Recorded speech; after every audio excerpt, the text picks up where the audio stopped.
are listening to a free version of Majority Report with Sam Steeder. To support the show and get another 15 minutes of daily program, go to majority.fm, please.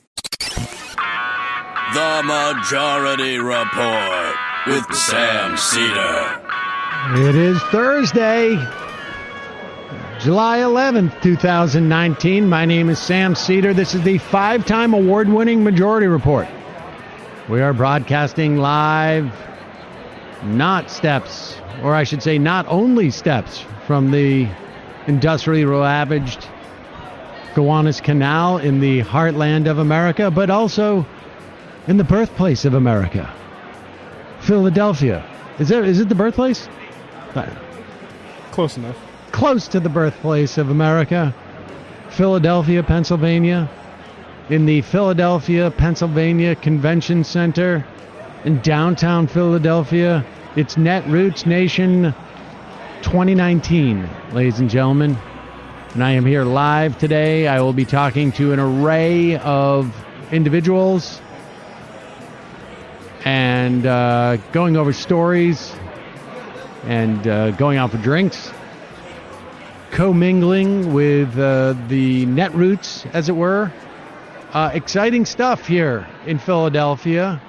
Not going over some of the top stories. We will get to those to a certain extent. Nothing massive, although Trump has claimed that he can order the citizenship question added to the census via executive order. It is unclear how he can do that. In light of the fact the Supreme Court said you can't. But we will remain to be seen what happens. This will undoubtedly create some type of constitutional crisis. And constitutional crises are good and easy to win. They could very well be. Frankly, that is. I believe so. Part of part of what I would say is, part of the problem what's happening in Congress is that they could very well be super easy to win for Donald Trump, maybe too easy. And maybe we'll see. But watch out if he tries to have a constitutional crisis on the do not call registry list. Oh, I will go to the mat. No one wants to hear about fake St. Kitts vacations after 8 p.m., Mr. President. I will fight you. I was going to say, if you're going to have a constitutional crisis, make sure you do it not at dinner time, because people don't want to be bothered at dinner time. People don't want to be bothered. For a constitutional crisis. It was the All-Star game just the other night, and you want to interrupt hard-working Americans in Massapequa? How dare you? But we will obviously be tracking that citizenship question. Yesterday, I'm sure Michael touched on the fact that the Supreme Court said to the Justice Department lawyers on the census question, sorry, no, you cannot exit this case. You can't come in and lie to us and then say, we're going to go away. Oh, so you caught us in the lie. So what we're going to do is imagine the other lawyers who go in, your colleagues lied to us. Yeah, no, we haven't seen them for like 2 weeks. They went on vacation, and I'm in a different department, so I don't see them. And the EPA is changing transparency rules around the Freedom of Information Act. This, of course, is so that you cannot see how degraded our environmental protection has become. And 2 days ago, we mentioned this in the Fifth Circuit, and this feels like deja vu all over to me, frankly. The Fifth Circuit of Appeals in New Orleans, a 3-judge bank, 2 of the judges appointed by Republican presidents, one Trump, one Bush, George Walker Bush, I should say, GW. The case is been brought by, I think, about 16, maybe 18 states led by Republicans. And the case is that when the Republicans got rid of the mandate, what they did is they basically said there was going to be no penalties for the mandate. It's going to be a toothless mandate. And they did this through reconciliation. Recall that reconciliation allows for a simple majority. It prevents any type of parliamentary procedures you could use to gum up the works. But it can only impact things that impact the budget in terms of dollars. So all they could do, because they could not get it together, they could not find, Congress, essentially the way you would articulate is Congress did not want to repeal the Affordable Care Act. They were only able to basically make the mandate toothless. These states went to court and said, well, now that you have a toothless mandate, it makes the law unconstitutional because there's no way to enforce the mandate, and as the mandate is not really a mandate anymore, the rest of the state, the law must be repealed, because this was congressional intent was to end the law. Now, of course, Congress didn't end the law. Their intent was not to do that, and we know they didn't do it because they didn't do it. There may have been people in Congress who wanted to. There may be people in Congress today, Republicans, who want to repeal the law, but because they don't have the votes, they can't do it. That's the way you judge congressional intent. And below that, it would have to be, what is the intent of a law? If there's questions about a law they passed, then theoretically you could look at some of the transcripts, but that's not as holding as to what they talk about in passing it. So no one took this case seriously because it's a joke. It's an absolute joke. But it appears in the court proceedings that at least two of these judges did take it seriously. And I just remember being out in front of the Supreme Court for a couple of days, interviewing all sorts of constitutional professors and lawyers, and saying there's no way, talking about the Affordable Care Act that was in front of the Supreme Court. And I remember all of them to a person said, and there's one other provision about they're arguing that you can't force people to expand Medicaid if they're going to participate in the Medicaid program. And to be honest with you, that just seems like a joke. There's no way this court could possibly find that. And that's literally what they did. So there is no ridiculousness that is too great for these Republican-appointed judges. Let me do a couple of ad reads, and then I'm going to introduce our first guest that we have here, and then we'll get to some of the sound. I know that we got sound there, but as you know, folks, it can be hard to sit down and find the time to read. I know this. But there's an app that will change that for you. It's called Blinkist. Blinkist is the only app that takes the best key takeaways, the need-to-know information from thousands of nonfiction books, and condenses them down to just 15 minutes for you to read or listen to. These are the Monarch notes that we used to have as a kid, crib notes. Blinkist is made for busy people like you, or me, frankly, who want to get to the main points quickly without reading the entire book. And with its audio feature, Blinkist makes it easy to finish a book during your commute, on your lunch break, while you exercise. In fact, 10 million people are using Blinkist right now. It has a massive and growing library, from self-help to business to health and history books. Folks, I have told you time and time again, I have no time to read outside of the stuff I have to read for this program. And with Blinkist, I can get to those things that I've mentioned before. I'm a Tim Ferriss fan. I listen to the 4-Hour Work Week. I listened to it in less than 4 hours. I listened to it in 15 minutes. I win, Tim. I've out Tim Ferriss. But there's a ton of books like that.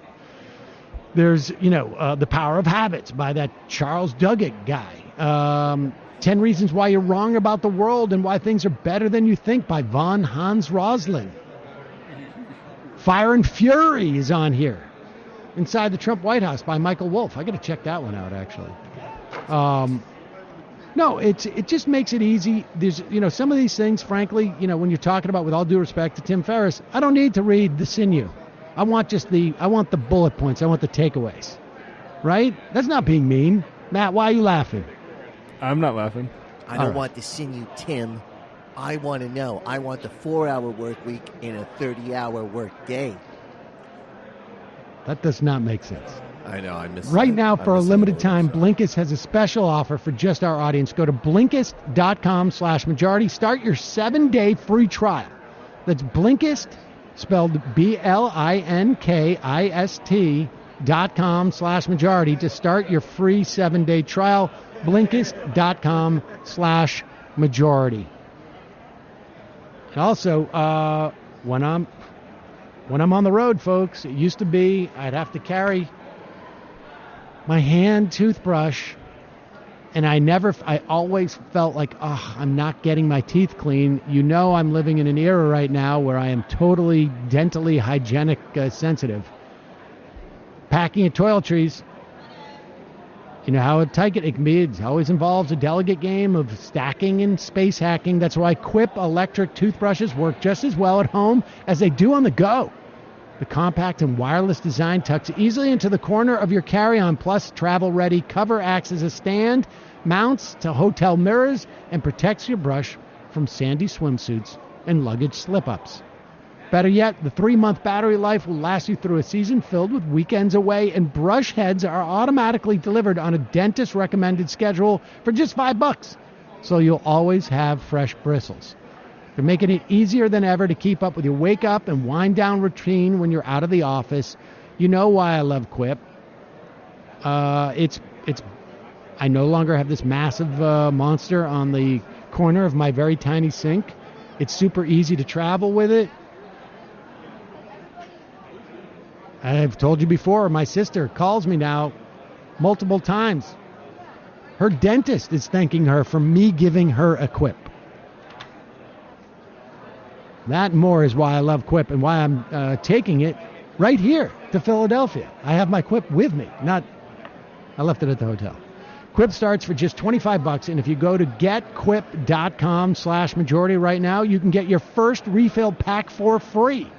That's your first refill pack for free at getquip.com/majority. Getquip.com/majority. All right. Joining me right now is the host of the Dean Obeidallah Show on the Sirius Satellite Network. Dean, welcome to the program. Sam, great to see you. Once a year we see each other at Netroots, I think. That's basically it. Although I think next year it'll be 2, because I'll probably see you at the DNC as well. Perhaps if they allow me to go to DNC, it's up to SiriusXM, but hopefully they will. I think I will. Why wouldn't they do that? I don't know. It works with just budgetary. It's a big company. There's a lot of budget issues. But if I have my choice, yes, I'll be at the DNC, and I think I will be in all likelihood. Yeah, I think you should be. It would be ridiculous if you didn't. But that aside, why would budgets matter? I'm looking here at a news story. Let's see. Wait a second. Let me just go back in here. Because I'd read something the other day, Dean. Yes. You've been on radio now for, 5 years? No. Well, SiriusXM, I've been full-time for 2 years and a month doing 3 hours a night. Before that, I was doing 1 hour a day. Okay. And you're also a Daily Beast contributor, is that right? Yeah. So I noticed this about a month ago, and everybody in the office started making plans. Daily Beast contributor wins $4.1 million from a neo-Nazi. That's right. That's what you're going to... Now, that's the best way to make money, as far as I'm concerned. And let me just ask you right now, let's just get this, let's just clear the air. Sure. Can I have a loan? let me talk to my butler/valet and see if he has some money he can lend me. He drives around in our Rolls Royce now that's made of Nazi money. That it's really funny. They sent me obviously, as Sam knows here, winning a judgment against an individual and collecting a judgment of $4.1 million is a lot more challenging. Two different things. And vastly different things. And that's the world as a lawyer. That's what happens. But the whole idea of the lawsuit was to send a message to these neo-Nazis that they can't just smear people. All right, destroy them, yeah, right? so tell the story. Tell the story. What happens in May of 2017, 3 months before Charlottesville, I wrote an article for the Daily Beast saying, why won't Trump say the words white supremacist terrorism? And what happened was there were already 3 or 4 incidences in the first 4 or 5 months of his presidency where self-professed white supremacists had killed Americans. And my whole point was Trump, you demanded we say radical Islamic terrorism. Right. That's all you kept saying. If you don't say it, you can't solve it. That whole BS, right? So simply used his argument, why won't you say the words white supremacist terrorism? I didn't attack the Daily Stormer or Andrew Anglin, who runs the Daily Stormer, in that article. I talked about Trump and white supremacy and the emboldenment of it under Trump before Charlottesville, going, there's something percolating here, and Trump, you got to do something about it. Well, the people at the Daily Stormer were so incensed, and Andrew Anglin specifically, who runs the Daily Stormer. If you don't know the Daily Stormer, you're lucky, but it's named after Der Stürmer, which is one of Hitler's favorite tabloids. Right. It was a way of reaching out to the masses. It's been around for years, the Daily Stormer. It is the go-to #1 website, at least at the time, of neo-Nazis, white supremacists. They go there, they exchange ideas. Groupons, whatever they do. Great deals on artwork, whatever they're all into. That's what they're all about. So they were so outraged that I wrote this article attacking Donald Trump, and that's their beloved. They fabricated tweets saying I was involved in a bombing in Manchester, England at the Ariana Grande concert. What do you mean they fabricated? They fabricated tweets that looked like real tweets. They were my tweets. They wiped out the words. They even added more retweets and likes than I usually get, which is kind of nice. It's kind of weird. They did that. And they put things like I'm the mastermind of the bombing of the Ariana Grande concert, and 22 are dead, and I did this for Allah, and thank Allah that you're dead, and I'm now with my Ummah, or the Muslims in the Brotherhood in Syria, and this kind of stuff. So they wrote all this stuff. So first I see it, I'm like, is this on my Twitter feed? But it was just in an article they had written. And so I went and looked at the article, made it look like I had really tweeted this stuff. And they wrote an article seriously about these tweets saying, Dean is a terrorist, self-professed terrorist. He killed these people. Go confront him. But they also talked about my article saying, and look what a traitor he is and all this stuff. He's attacking white people because I think they thought I was white. I'm not really sure. But they knew I was Muslim, so they were kind of confused by the whole thing. So that's what led to death threats against me, and that led to the lawsuit. Me hiring lawyers who did it pro bono, but big law firm, Latham & Watkins, and a law firm in Ohio, where Andrew Anglin is based, the Challenger law firm. And we sued them over a year and a half and got this judgment. Wow, that's pretty cool. It's 2019. I'm fighting Nazis, all right, Sam? This is where we are in America. So what happens with that? Like, does this guy have to send you 10% of his income? I get a cut. I have Nazi money coming out of the yin-yang right now. Or are you now like... I'm in business with... Are you now basically over at the Daily Stormer going like, we've got to pick this up in terms of getting advertising for this stuff? He has to do live reads for my show on Andrew Anglin, on Nazi podcast. First of all, this is brought to you by that Muslim that we despise at SiriusXM. Listen to his show and curse him out every day. Get 10% off. Right, 10% off. SiriusXM. Use Muslim scum. 10% off right now. So, no, we had an expert who testified we had a proof hearing. He didn't show up. We subpoenaed his father. So we deposed his father his father was involved giving the money and all this stuff, so we're tracing the assets. And we had an expert testify about Andrew Anglin's Bitcoin accounts. These experts can actually find when you have Bitcoin accounts and what's in it and stuff like that. Oh, geez, so, like a bank account. So we're trying to see if we can seize that. And whatever money I get, I'm not keeping the Nazi money. I'm going to give it to groups that fight Nazis, like SPLC and the ADL and Muslim advocates who represented me in this case, and groups that they hate. All the people they hate, I'm going to give the money to not fight all their bigotry. You got to keep some. Come on. We're going to get a few. If I got $4 million, maybe I would have kept a little. We're going to get. I hope we get a few $1,000s so they feel it personally. Right. And also maybe deters contributors going, this Dean Obeidallah, this Muslim guy's taking all the money we give to him. Let's not give him any money, so we're trying to strangle his money supply because he's out there. He's out, Right. there's So you can website, garnish anything that's we got donated. a personal judgment and a corporate judgment. Wow. So he can file for bankruptcy, of course, and get it discharged, but that's up to him. Good for you.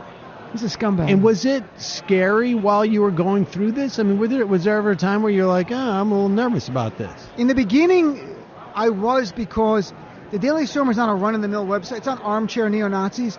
Dylan Roof was a reader. Right. A guy who came to New York named James Jackson, who killed a black man to start a race war in March 2017, who I wrote about in that article, was a reader. There's a guy who killed a member of Parliament in England, you might recall, right before the Brexit vote, was a reader. So these are really extreme, I'm not going to say mentally ill people, because Dylan Roof was not mentally incompetent. They are sane white supremacists who are dangerous. So I was concerned. I mean, I immediately had to contact SiriusXM security and the Daily Beast security over there, because finding me is harder, but finding where I might go into work is much easier. And I really was worried that some crazy person, I shouldn't say crazy, they're not. They're sane white supremacists. They're Nazis. And would come to my workplace. So I had alert security there. I would get death threats and hate mail, and you start worrying about. I get a few letters that were no return address, and you don't open them. Right. And you start getting worried about that kind of stuff. So it changes your daily life on a certain level. Interesting. Well, that is quite the drama. That's the story of the day. It is the story of the day. I imagine you've been telling that story quite a bit. I did tell it a lot, and I'm happy to share it because I'm hoping that it inspires people to keep standing up to these neo-Nazis, because I could have just forgotten about it or don't mention it and hope they don't come after me or something. But I would rather you stand up. My whole point is stand up. We go to court. We use the court system. We sue them. We get a judgment, and we take their money. That's the most American thing to do. You can do. I think I'm celebrating America at its finest. Getting lawyers, suing you, and taking your money. So I'm hoping we can deter fundraising for the Daily Stormer for the future. Oh, well, good for you. All right, well, let's talk a little bit about Netroots Nation. Sure.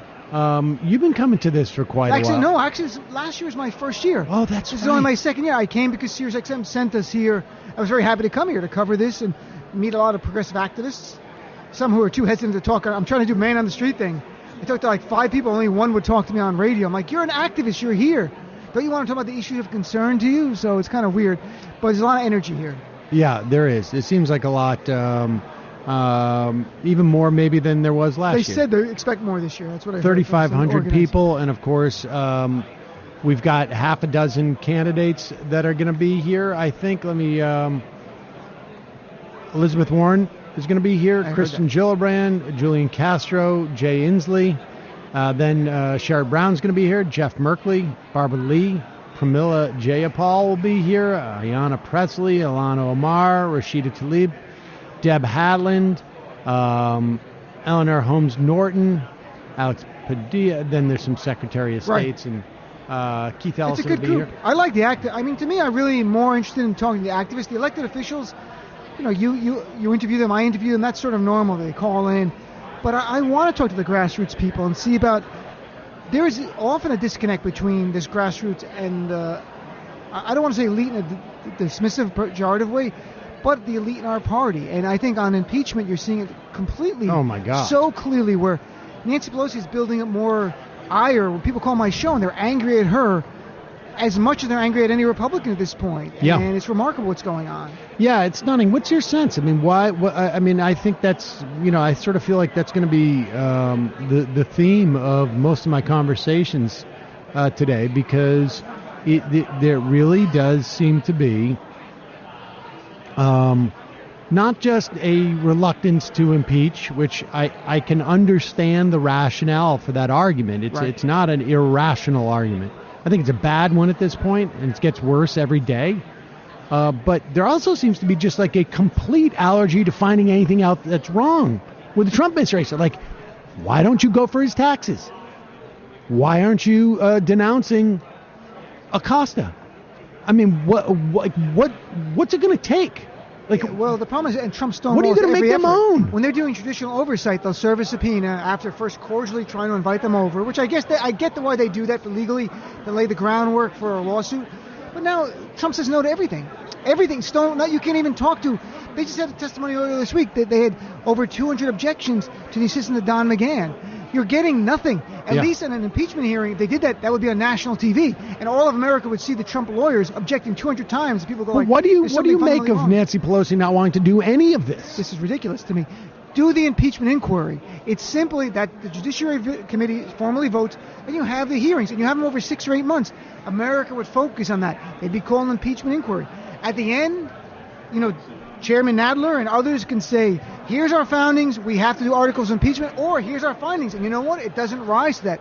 But not doing an impeachment inquiry, to me, is unforgivable. And she's essentially putting her speakership on the line for this, because if he were to win in 2020 and we don't do an impeachment inquiry, yes. she's got to go. She's got to go. She's got to go. She's probably got to go anyway, frankly, at this point. Yes. Come on. This is ridiculous. What else? Anything else you've been covering? I'll talk about the healthcare thing. I just wrote about it for the Beast, and we covered it yesterday. That you have Trump lying at his June kickoff in Orlando last month, saying, "I'm going to protect pre-existing conditions."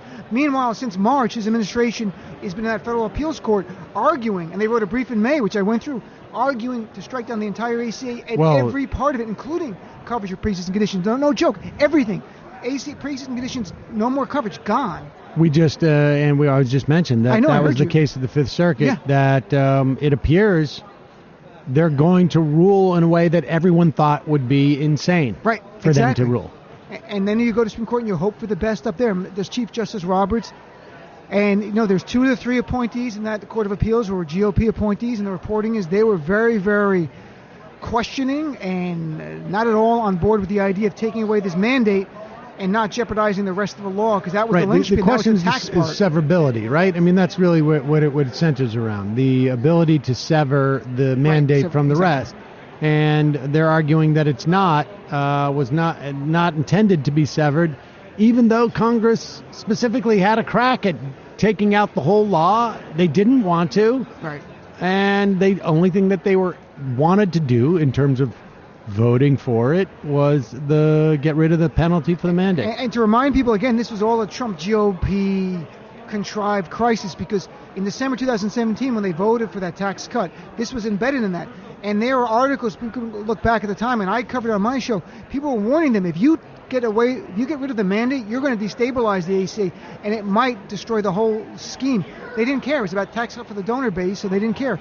They took that away. So they created this crisis, and now GOP-appointed judges are, the 1-2 punch is 20 AGs and a governor who are Republican fighting to bring it down, and now the judges are the third punch and look like they're going to do the job of getting rid of the ACA for us. For them. Completely nuts. So. All right, well, Dean Obeidallah, I know you got to go get your show together. And good talking to you. It's always nice seeing you. Thanks for coming by. I'll interview on my show, and you'll be on hopefully later on today. All right, beautiful. Thanks, Sam. All right, thanks. All right, folks. We're going to take a quick break and play an interview that I did with David Dayen just moments ago. We'll have other guests as we sort of look around. It's the beginning of the conference, so in part we're just throwing out a net and seeing who we can catch coming by us as we're sitting here in one part of the conference. But let's, Matt, are you good to? Okay, why don't you run that now? Continuing our coverage here at Netroots Nation 2019 in Philadelphia, Pennsylvania. Joining me is someone who I spoke to, I think, at the very first. Wasn't called Netroots Nation at the time. It was called Yearly Co's. And that was in Las Vegas. That was up in a Sky booth. Yes.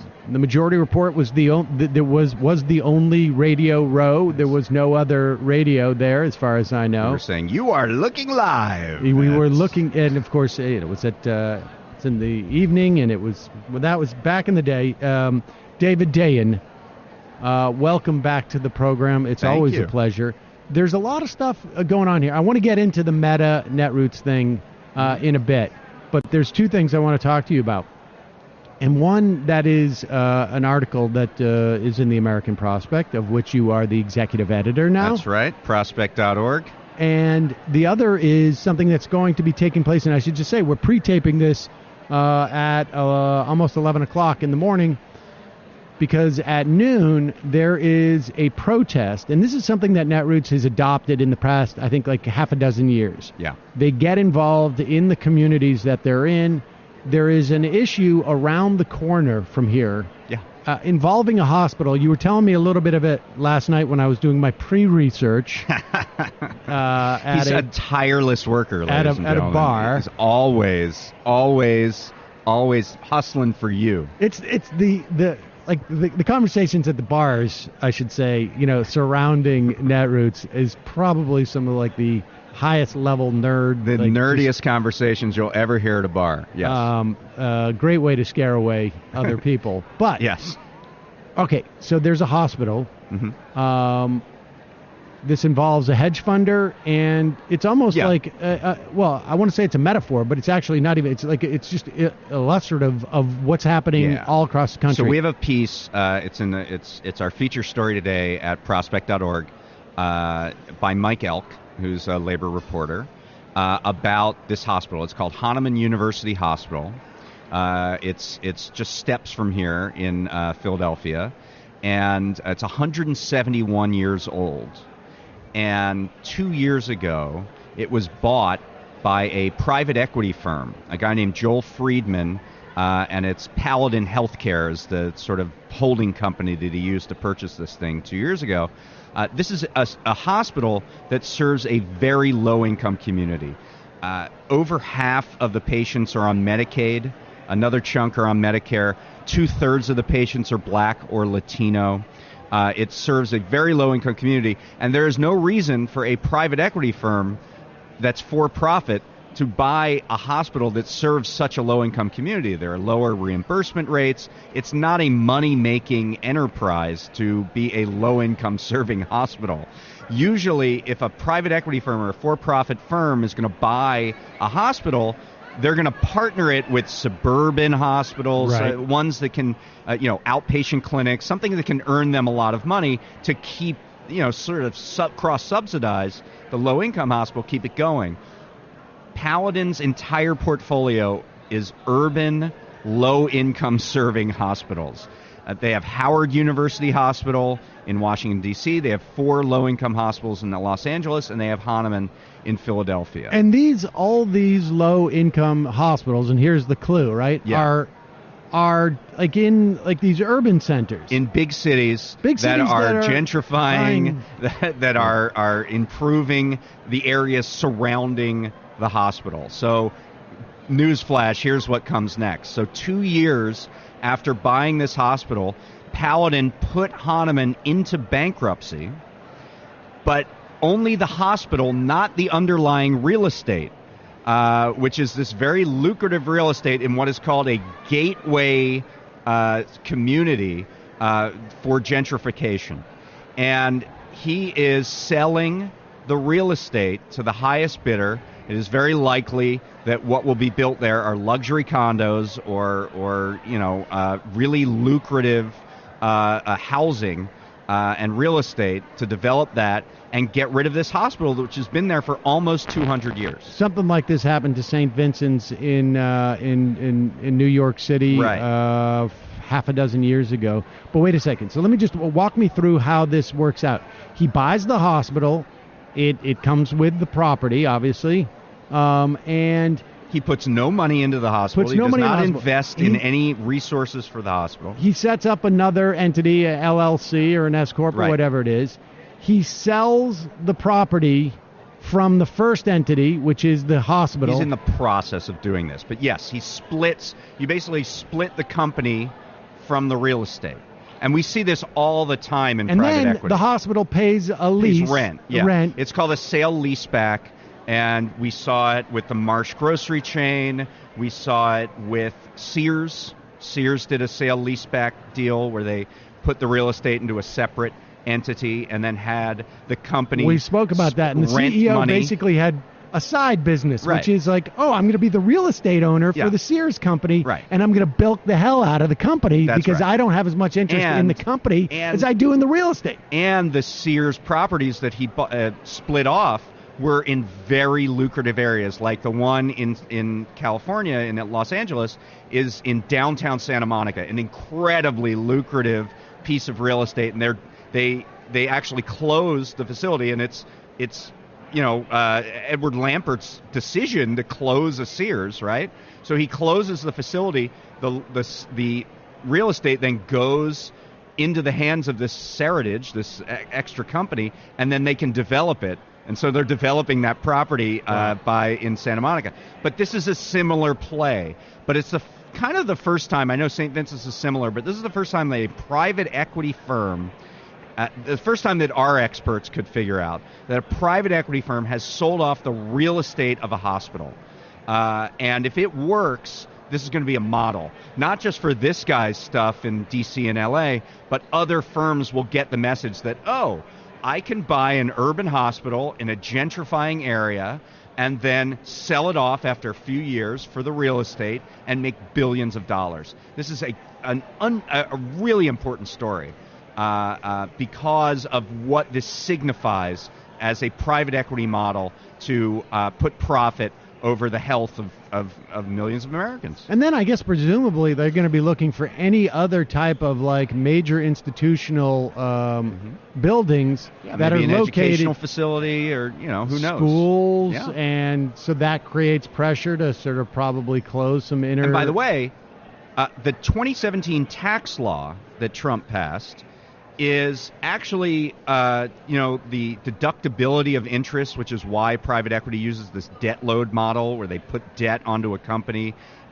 because that interest on the debt is deductible from taxes. It's a tax advantage. So in the tax bill, they limited the deductibility of interest, which cuts against private equity's model. However, there's an exception for real estate in that. And big surprise, Trump puts an exception for real estate in this model of deducting interest. So there is an incentive for private equity firms to do these real estate plays now in the tax code, embedded in the tax code. And so there's even more reason, not just that it's lucrative, but it's also a great tax break for them. All right, and folks can read more about this in the. You can read more about this in the prospect in sort of as we speak, I guess. Okay. There is a rally going on there with members of Netroots Nation and the union of nurses that is fighting this. Bernie Sanders' campaign has latched onto this as an example of putting greed and profits over health care. I believe Nina Turner will be there at this rally, and I've heard rumblings that Bernie might show up as well. There's sort of an action that's going on today around this. I'm going to go down there and cover it. Yeah, I think we may actually send Brendan down too with a video camera. Maybe you can get a little bit of what's going on there. And this is and the idea. I mean, sort of turning towards Netroots. Mm-hmm. The idea for these type of things is to draw attention to it. When we were in Detroit, which was 6-7 years ago, maybe? Maybe 5 years ago. It was about the water shutoffs. It was about the water. And that helped, I think, bring a lot of attention to that issue. And I remember in Arizona, they did a tour of one of Joe Arpaio's camps, I believe. And so this, having a mass of activists just show up at an event in a city, any size city, but particularly one that's not like a New York or an LA or a Chicago, that makes news, and then things start to loosen up a little bit. This has already been an extremely controversial issue in Philadelphia. I bet, but there's some sense that they're fighting a losing battle. But bringing national attention to this, I think, can help in possibly at least delaying or forestalling this. There are other hospitals in the area. There's almost kind of a cluster of hospitals around here, but they're all oversubscribed. They already are full to the gills. Right. And you got hundreds of patients, thousands of patient visits over the course of a year that now have nowhere really to go. And this is a very low-income community that is served by this hospital. And I should say the other part of that story is that this is another example of Sanders' campaign going in. I don't know how it works, frankly, how well it works and what implications it's going to have for his candidacy. But I mean, I don't think that we've seen a candidacy that seems so focused on leveraging the value they get as a candidate and the attention, the attention they get, and leveraging that for things like Walmart workers, for something like this. I have a feeling there's been a half a dozen other things. There has, they've been using their email list.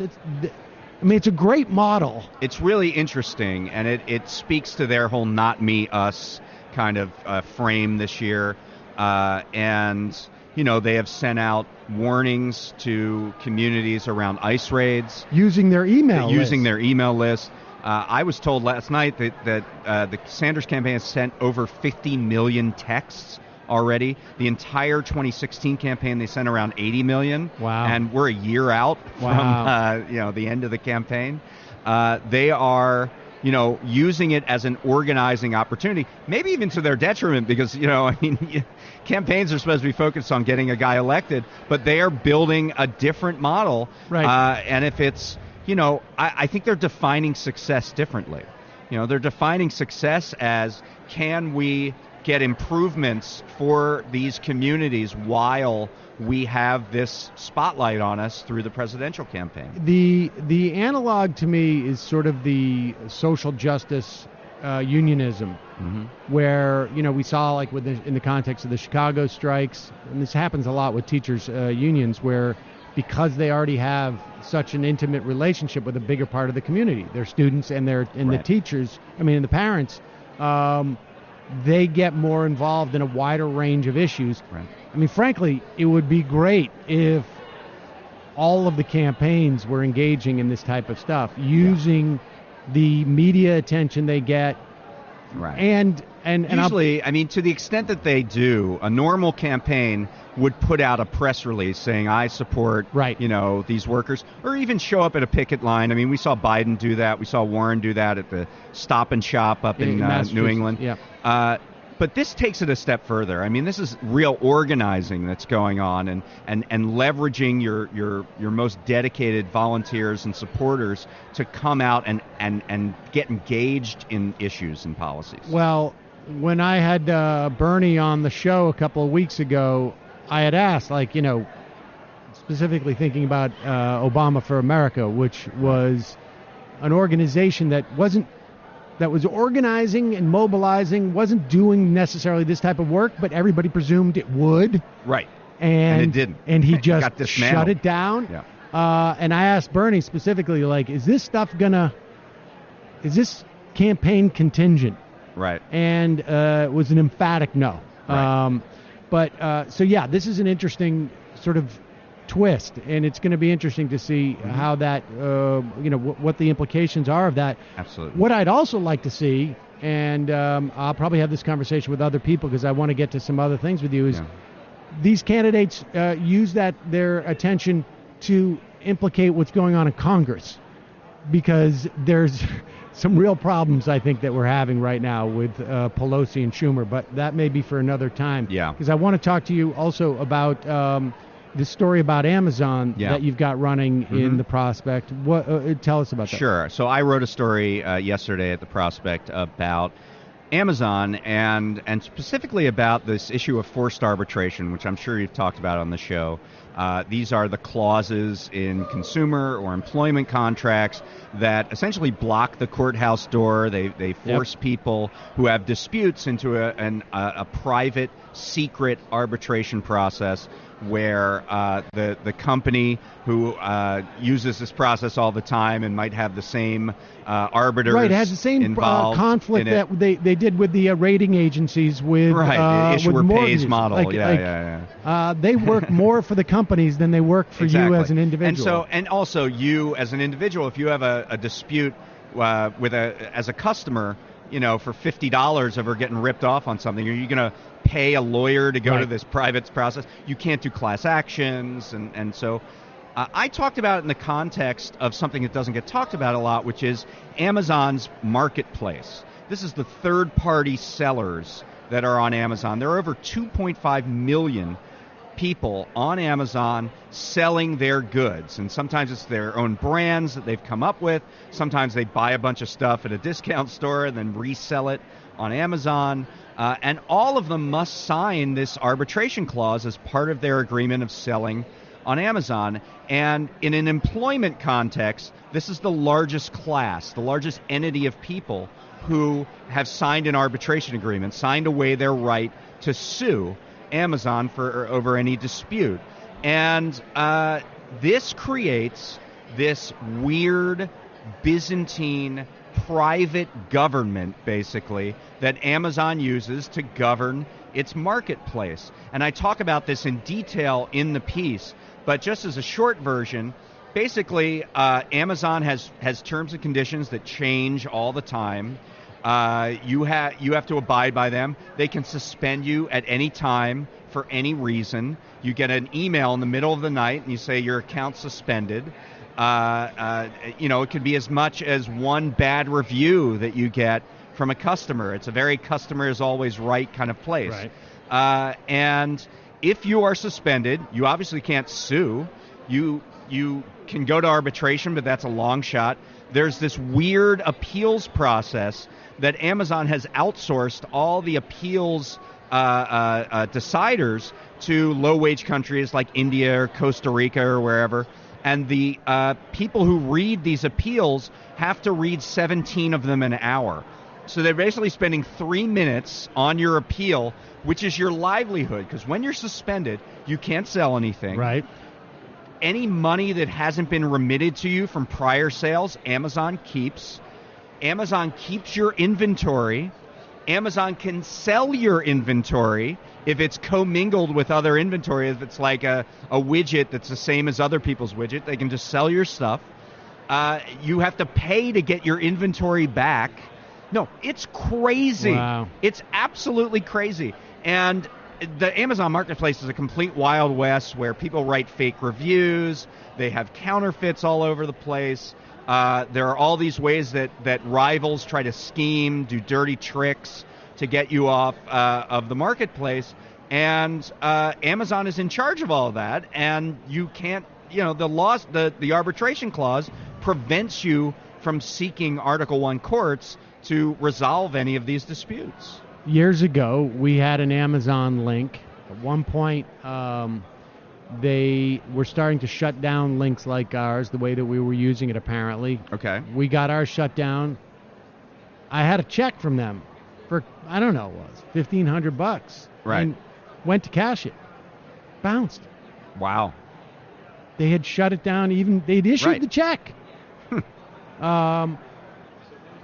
This is indicative, it seems to me, of all of these major tech companies where they don't want to have to hire human beings. Right. So they're going to do it as much as they can with algorithms. They also don't want liability. So, they don't want to proactively do anything. If you give a complaint to them, they'll clean it up. But they don't want to have to say, well, we intervened here. Why didn't you intervene here? Right. And then your liability is increased. And of course, the arbitration clause just amps that up another level, because then they're insulated from any kind of court lawsuits, and they go through this private secret process where the law isn't really applied uniformly. It's a case-by-case basis. Right. And I got to go in a couple minutes, but just to put a point on this, we talk about this arbitration thing, and there's some working through companies like Google just ended its arbitration clause for sexual harassment cases. Other workers are organizing around these arbitration clauses, but this is a different animal. These are 2.5 million people who are essentially in competition with one another, selling on Amazon's marketplace, and their rights are being completely stripped by this arbitration clause. And they live in fear, essentially, that Amazon's, by any whim, can shut them down with no recourse. And so this, I think, is a good way to talk about arbitration and what it can really do to people. I will bring that up when we get to Vegas, when we talk to some of these tort lawyers, because they have a real problem with this type of provision. All right, I know you only get 2 minutes left. Yes. Netroots Nation, give me your 2 minutes summary of how it's evolved. Well, it's early on. It's Right. early going here. But what I've been told is that this is the largest Netroots Nation ever. Oh. 3,500 people will be at this weekend's event. It's brought some of us who've been here a while and then sort of drifted away. And this is my first year back after 2 years away. I feel like I've had that conversation with a dozen people. Yeah. Why do you think that is? Well, it's an election year, and I think, having the presidentials, although there are only going to be 4 candidates here, from my understanding. So having them here, I think, is part of it. And part of it is that it's easier to get here on the Acela. Right. Is part of it. But I don't know. For me, this is my hometown. I wanted to come back for that reason, partially. But also reconnecting with this community, which is, bigger, it's more diverse, it's got a bigger issue sort of space. Right. And I think it does remain. Let me bounce this it holds theory its off credibility as an important conference. Even though there are sort of, I think, more distinct flavors of the left,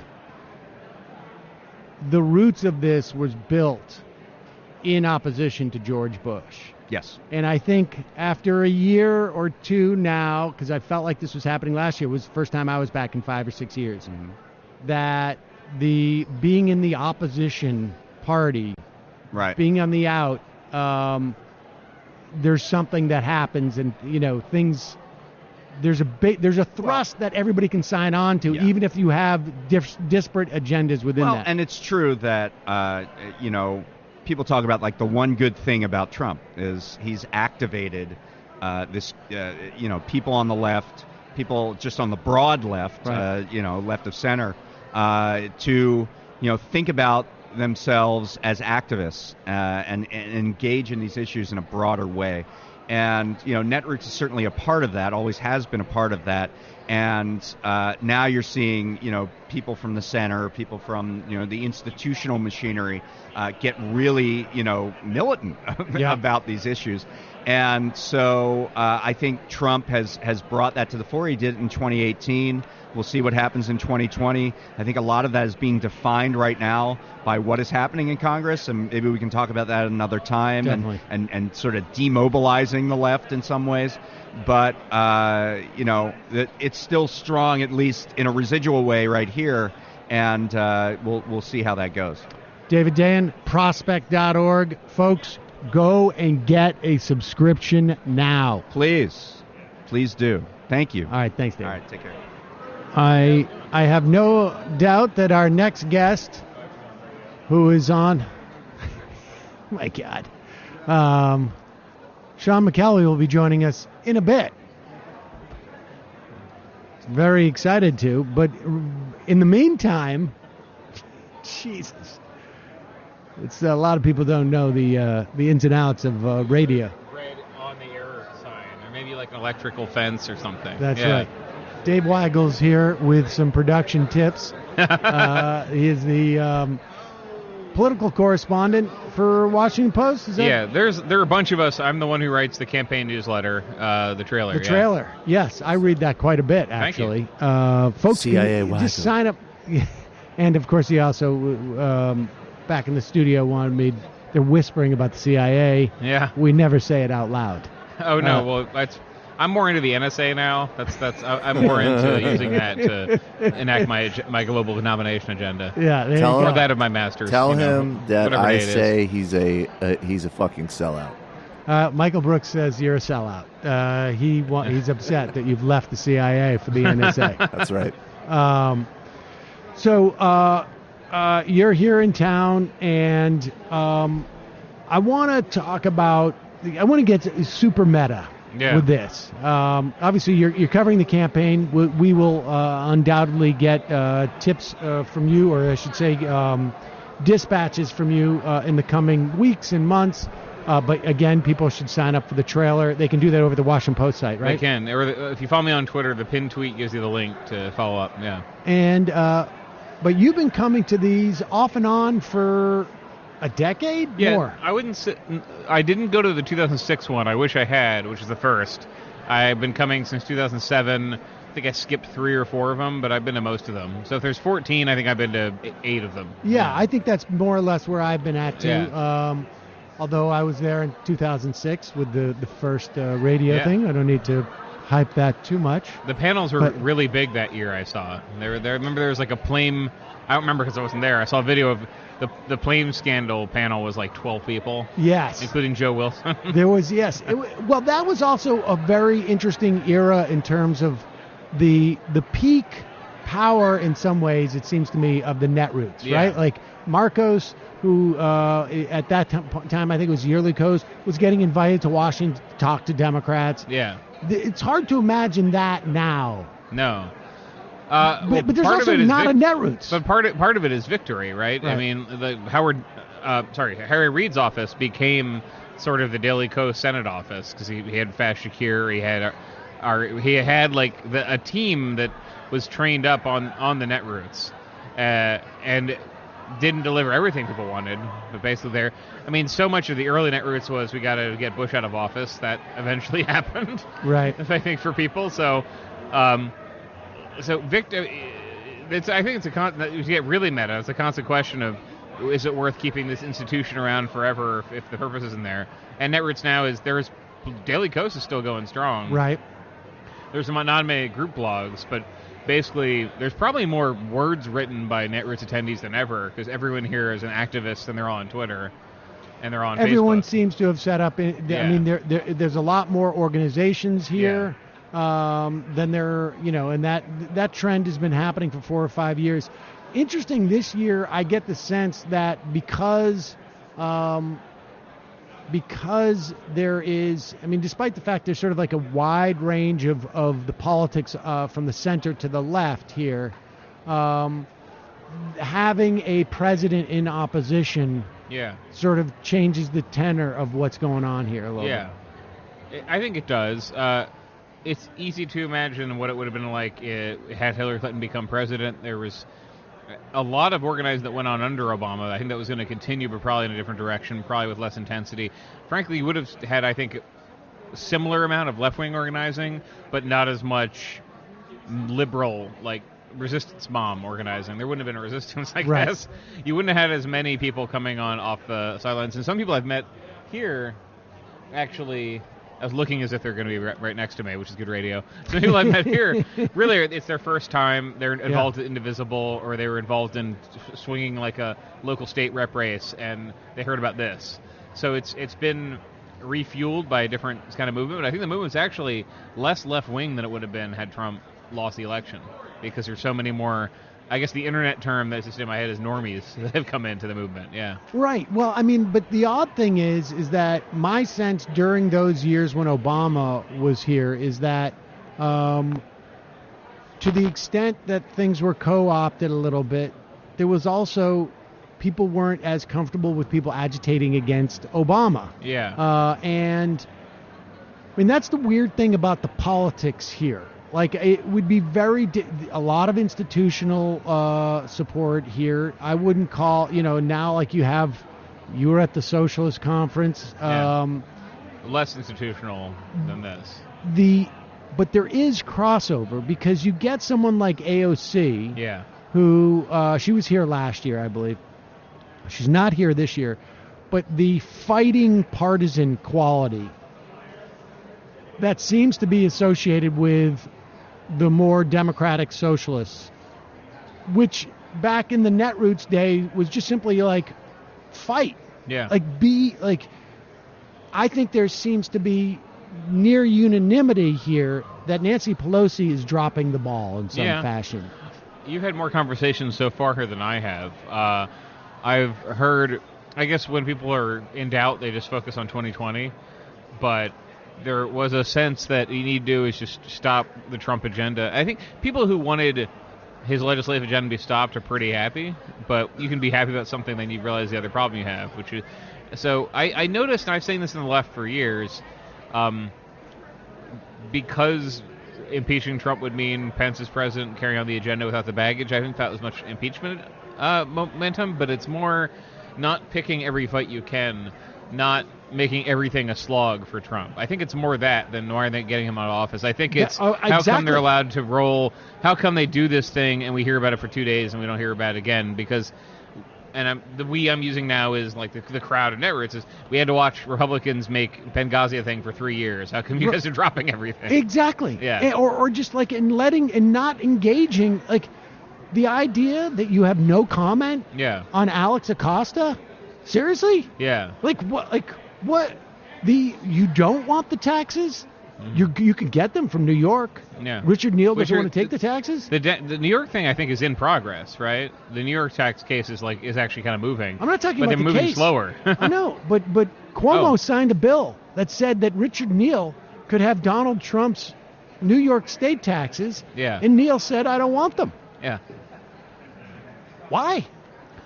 Yeah, no, I haven't again has made conversations here. I think once I mill around more, that's going to be the anger. It's because Pelosi says she wants Trump to lose, and everyone here wants Trump to lose, and there's confusion about what her path is, because it seems to be, as somebody who's her life is making sure that 30 guys in Trump districts are reelected. Her life is based around those guys.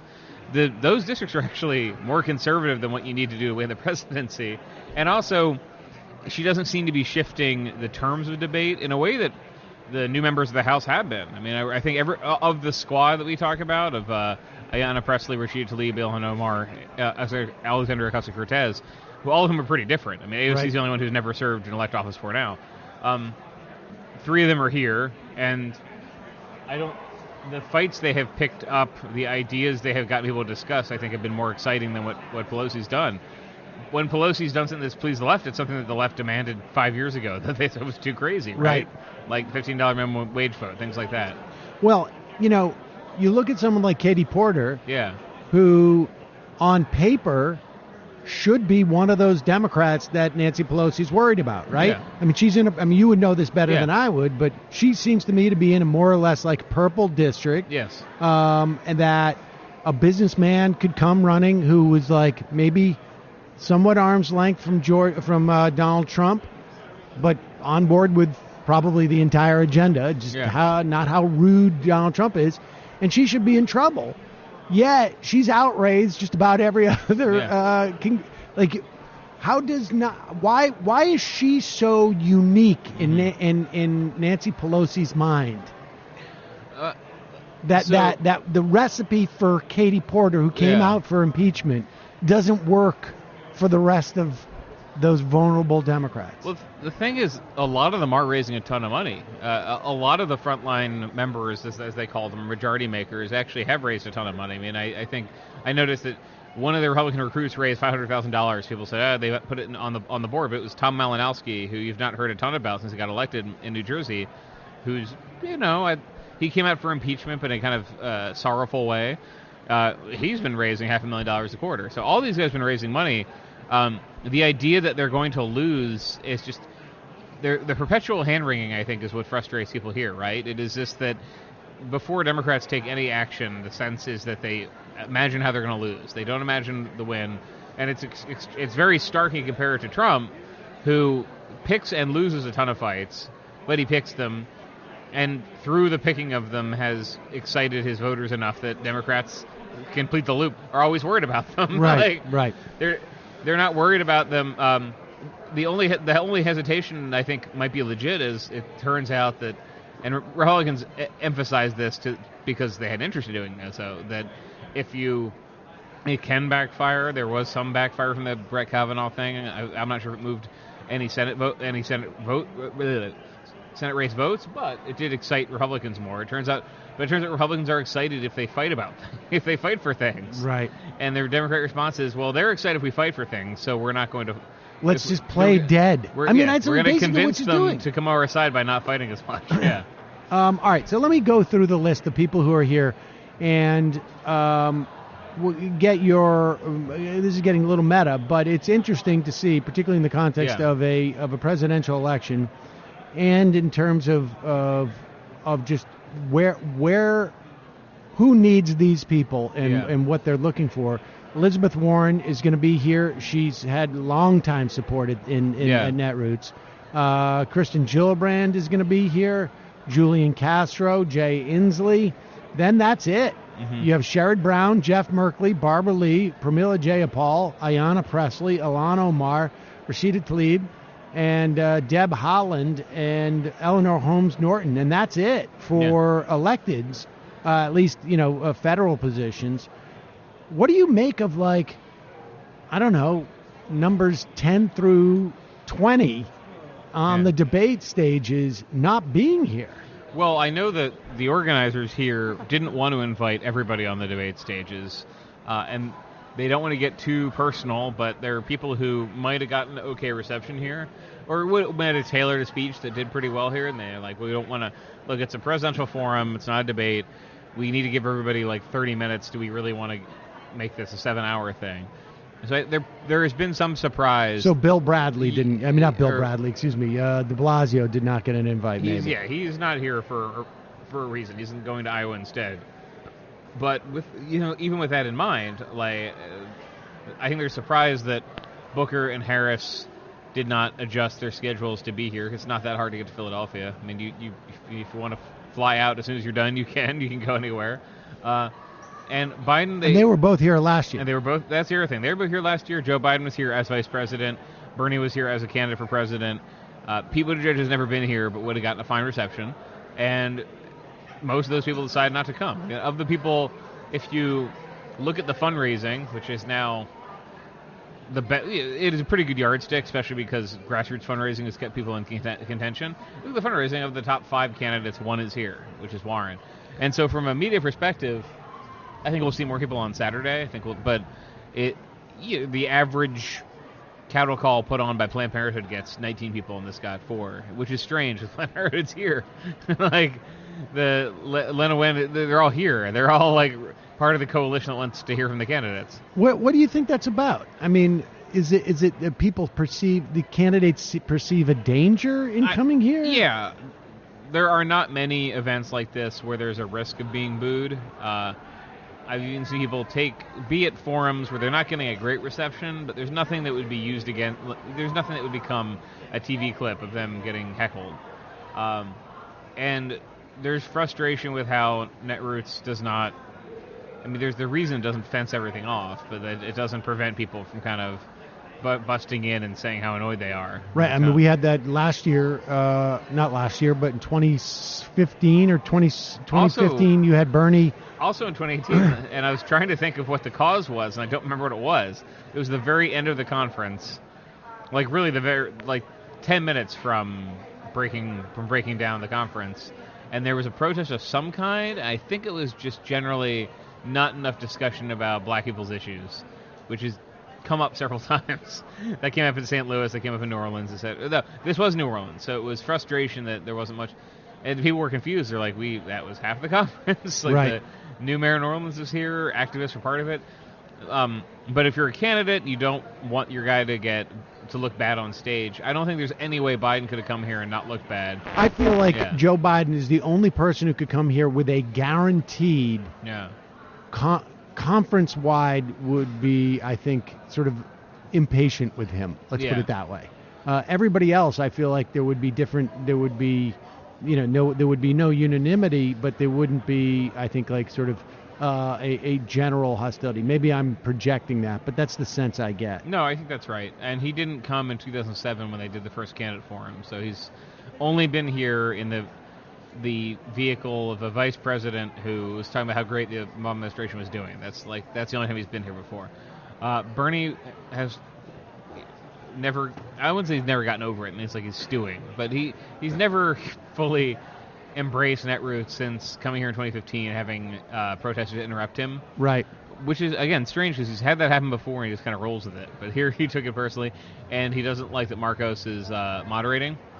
They don't say that. If you ask the campaign, they say that there's a sensitive reason they can't discuss why he's not here. But, he would have gotten a fine reception. I think even the people who think that he cost Hillary something wouldn't demonstrate in the hall. And if there's a bad reception, who cares? Right. The strange thing about once you're president, even though all the problems lie on you, there's a whole security force designed to make sure no one ever gets to protest you near you. Here, there's still you're still in the a little mix. bit mixed. You could be approached. You could be protested, and the fear people have about looking weak is strange to me because that's part of the job. And the result of the Bernie heckling in 2015 was that he upped his engagement with Black Lives Matter. The result of Harry Reid being interrupted. To his benefit. Yeah, the result of Harry Reid being interrupted in 2010 was more pressure put on marriage equality. I mean, that was sort of like that was where we first saw the intensity of the pressure there. In fact, it was marriage equality. I think Don't Ask, Don't Tell at that point too. Yeah. Yep. Yeah. Well, Dave Weigel, it's always a pleasure. Yeah. I know there's a lot of people around here who are looking to protest you. Yeah. And they're waiting for you to get up and probably Venezuelan operatives as usual. Yeah. There's so many cross currents you get caught in. But I will catch up with you later. I'll be around. Weigel, always good to be on the show. Always appreciate it. Thank you so much. I appreciate it. I'm Dave suspect Weigel, everybody. Of that. He can't hear you. I wish he could hear me. I know. Okay, and coming. Yes, we're live right now. Okay, it's one. All right. Well, Jared. Yeah, we had to talk to Jared. Oh, grab another chair. We got another chair. Oh, we're live like right now? Yes. People can hear me talking? Yes, they can. All right. Sean McElwee. There we go. Oh. I got some problems with the Philly bike share program. Hold on. I can't get signed up. You can't. All right, you can't get signed up onto I can't get signed up for the Philly bike share program. I'm very upset. Why is that? It's like they want an address in Philadelphia, and I'm like, I don't live in Philadelphia. Can't you just make one up? I suppose. I was thinking about using the Airbnb address. But what if that is like the only time the address can be used, and the Airbnb host can't get a bike share? Well, I think that's part of the price you pay if you part of the price you pay if you're going to the Airbnb. Oh, hold on one second. Here, let me get you. I'm sorry. Let me see your. Okay, Julian NoiseCat, also from Data for Progress. Julian? I was just saying that this is why the Data for Progress Green New Deal also has a public option for bike shares. Oh, is that part right? Of the programming, yes. Okay. Very prominent. Now, all right, is that serious? Yeah. Oh, all right. Bike shares are part of the Green New Deal. Okay. Do you know how many emissions we create with our cars? You know what else is part of the Green New Deal? I mean, eating fake meat to own conservatives. That's right. Specifically. Every Beyond Burger or Impossible Burger you bite your teeth into, you are owning Donald Trump. They hate that. They do. Look, if we turn meat into a culture war, it benefits us more. Conservatives can't eat any more meat humanly, and progressives, we could eat a ton more fake meat. All right, let's do it. I'm serious. No, I know you're being serious. Yeah. Let me just properly introduce you. Oh, okay. Jesus. God. Are you having Eric Levitz on too? I don't know. You always have him on. It's like constant. Man. He's like, Sean, Sam has me on so much more than you. Well, I mean, he certainly follows all the protocols. Sean McElwee of Data for Progress and Julian NoiseCat, Data for Progress. Just for folks who don't know, before we get into the Green New Deal stuff, sure, et cetera, just tell us what Data for Progress is. Data for Progress is a think tank for the next generation of the Democratic Party. Fair enough. And you guys do a lot of data. Yeah, for progress. For progress. And you're showing up in all sorts of different places these days. So good for you. So what is this whole Green New Deal thing? I'll let Julian take that. Julian. So the Green New Deal is progressive climate policy that aims to take on the twin crises of climate and inequality. That's the elevator pitch. It's about fighting climate change and creating millions of green jobs in the process. Will you just go down some of the bullet points of the Green New Deal for people? Yeah, sure. I mean, so the broad stroke is that the Green New Deal is a policy framework that aims to take on a lot. It's sort of a policy built for this maximalist era of politics that we find ourselves in. It addresses issues of economic and racial injustice. So, for example, there's a long history of pipelines, power plants, toxic waste dumps being sited in communities of color. The Green New Deal aims to take that on. We also live, obviously, in an era where unions are at one of their weakest points in American history. Last time I checked, it's like about 6% of the private sector is unionized. The Green New Deal is a climate policy that aims to empower unions and revive the labor movement as a central part of our functioning democracy. It addresses, of course, carbon pollution and greenhouse gases, but it also talks about co-pollutants. So not just the things that are heating the planet, but also the things that are giving our children asthma, polluting water, all these sorts of things. And it also sort of aims to create a more holistic vision for what climate legislation and policy might look like.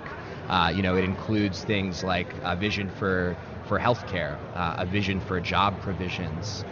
It understands that the way in which people experience climate change is not by the amount of carbon or parts per million in the atmosphere or even the share of renewables on the grid, but in the quality of their neighborhoods, the jobs that they're able to apply for, the schools that their kids go to, the sort of services that they're able to get in their communities. It's all those sorts of things. So the legislation is a recognition of the totality of our life that is impacted by climate change.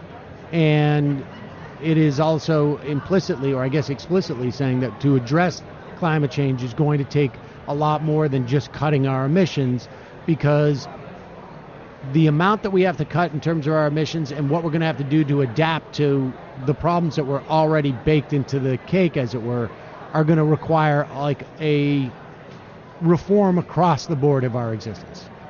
It requires direct government intervention in the economy. We have to fundamentally reconceptualize where we live, how we're building buildings, how we're building apartments, how we're building transportation. Like, all of that is fundamentally has to change if we want to address climate change. And we also have to ensure that people aren't left behind when we build this new economy. And that's why green jobs and making sure everyone has a job is such a central part of climate change, and it's something we haven't talked enough about, and progressives haven't talked enough about, and Democrats haven't talked enough about. So when you go out, what does Data for Progress do in terms of bringing this about? I mean, do you go out and do polling that shows, or are you out there trying to drive support for it? I mean, what business is of yours? Sure. So we do a lot of polling on the Green New Deal, and we've done a lot of polling sort of explaining sort of where the Green New Deal is having the most support, and we found union members are really supportive, but also the struggles the Green New Deal is having. We've found in our polling that most people hear negative things from the media about the Green New Deal. And this is not just Fox. People listening to any news source are hearing more negative messaging about the Green New Deal than they're hearing positive messaging. So we're identifying those problems, and then we're also working for solutions. We have a lot of reports out there of what a Green New Deal can look like, and how do we have a Green New Deal that includes racial justice, and how does a Green New Deal address transportation and housing. And we also work with candidates to urge them to have more ambitious platforms on the Green New Deal. We talk with candidates like Inslee and Warren and Sanders and push them to have the most ambitious policies that they can, and show them polling and data that having a more ambitious policy will not hurt them, but it'll actually benefit them in the elections. When you say that it's not just Fox, is it the hosts at MSNBC or CNN that are saying, drippily saying Green New Deal with some measure of derision? Or is it simply that, like, they're repeating the fact that Nancy Pelosi says the Green New Deal is whatever, some type of Twitter festival? Well, we've whatever. identified as our core struggle is the Sam Seder majority report. That is really where people are getting the most negative messaging. No, I think that is absolutely the fact that Schumer and Pelosi and large swaths of the Democratic establishment have decided to treat this with disdain. And so Republicans know they're supposed to hate it, but Democrats aren't being told by leadership that this is something that they should look into and see if they support. I would say also, though, that there's a lot of studies on the lack of coverage of climate change, particularly from cable news. So Media Matters, for example, did a study a few months back of climate coverage on all of the nightly sort of cable programming and the Sunday shows. And they found that in 2018, actually, coverage of climate change decreased. So I think it's both the sort of disparaging comments, Pelosi going and calling the Green New Deal the Green Dream, but also sort of an inbuilt bias against climate change coverage from a lot of the major media networks. So the way you deal with that is just get the major players who are amenable in the Democratic Party to talk about it more? Or do you try and find marginal people who may adopt it and may, who are you targeting in particular? Is it just like when you say Warren, Inslee, and Sanders, or is it? We've talked with Harris as well. We'd like to see, and Harris actually mentioned the Green New Deal in the debates. I mean, first off, we'd like to see more candidates, specifically mentioning the Green New Deal. We'd also like to see more candidates adopting a economic and inequality frame when they're talking about climate change. And that is a victory for the Green New Deal. If we're sort of starting to talk about racial justice, we're starting to talk about economic inequality when we talk about climate change. And we'd like to see this discussed in Democratic primaries. We have many members, Dayen Lipinski of the House is notable, who do not support the Green New Deal, and they are facing challengers like Marie Newman who do support the Green New Deal. And we are going to have, the Green New Deal is on the ballot in these Democratic primaries. And I'm confident that members of Congress who are not supporting the Green New Deal will either get on board or they will lose their seats. Do you have a list of primary challengers that you're looking at that you think that my audience should be looking at? Of course. I think Newman, absolutely, front of mind.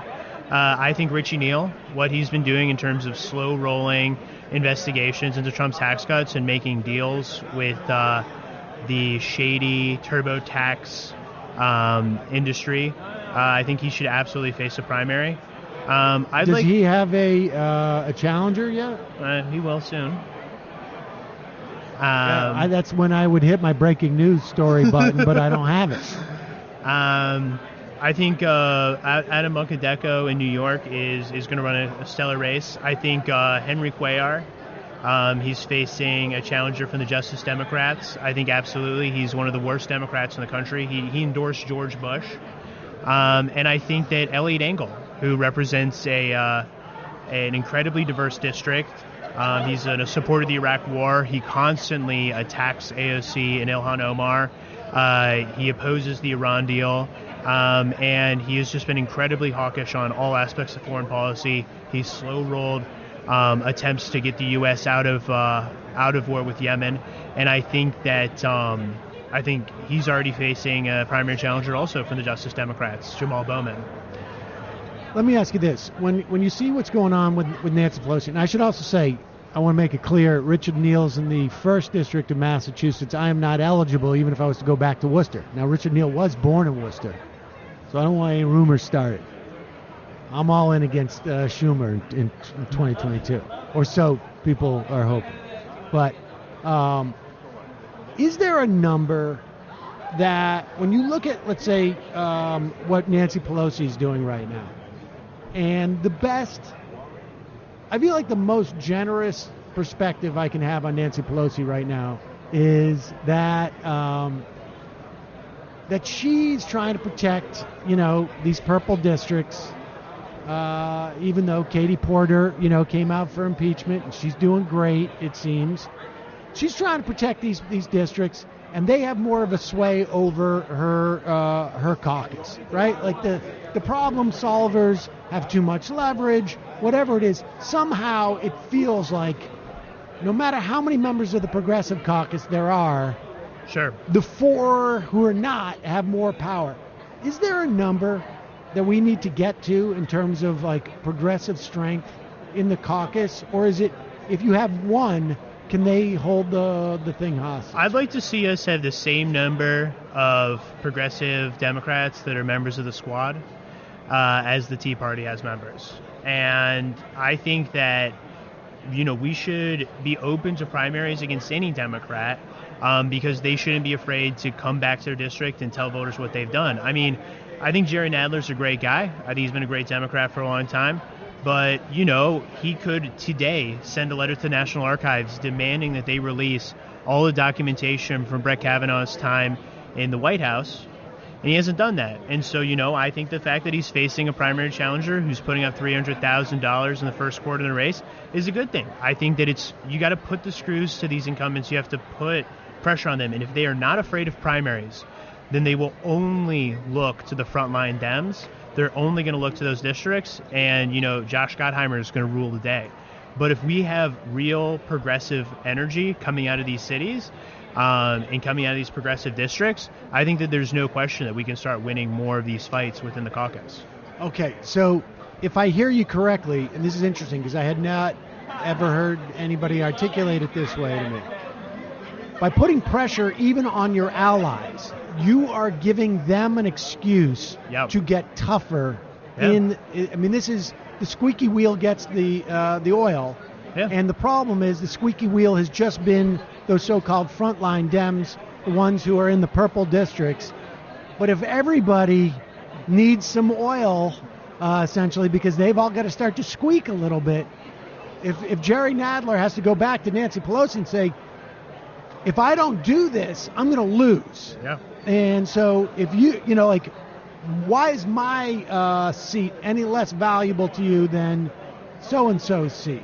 Now, that may not be quite as effective if Jerry Nadler's challenger is a guaranteed Democratic seat on some level, right? But Jerry Nadler's going to be like, I don't care if I'm as important to you, Nancy Pelosi. I got to make myself as important to my voters, so I got to start to bring them stuff.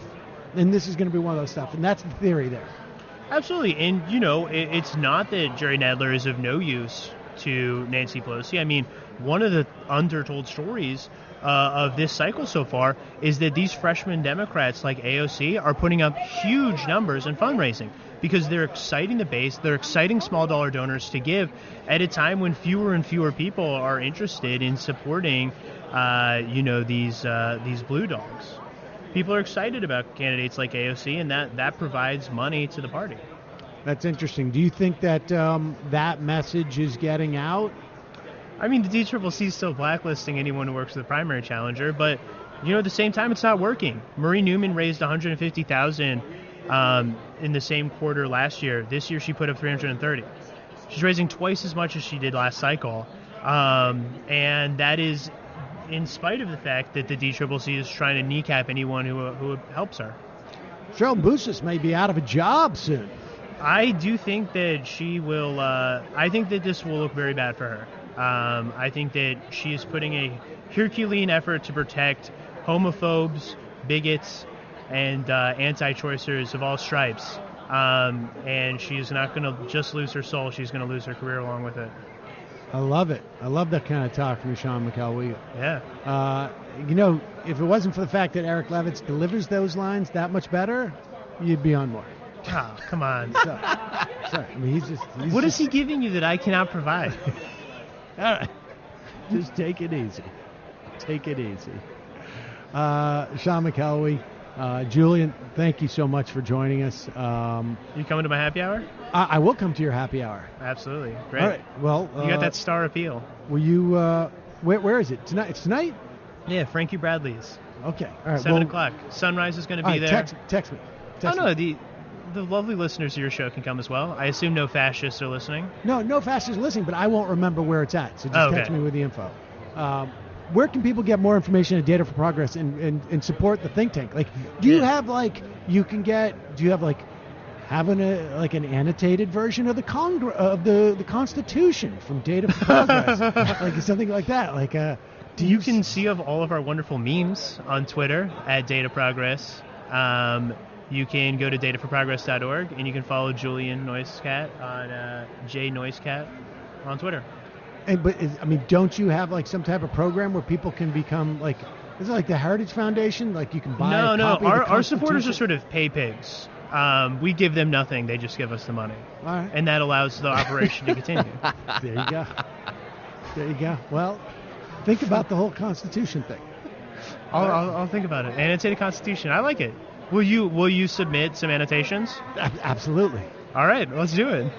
Just right in the margin. Like, you got to be kidding me about this shit. This is a big mistake. All right, folks.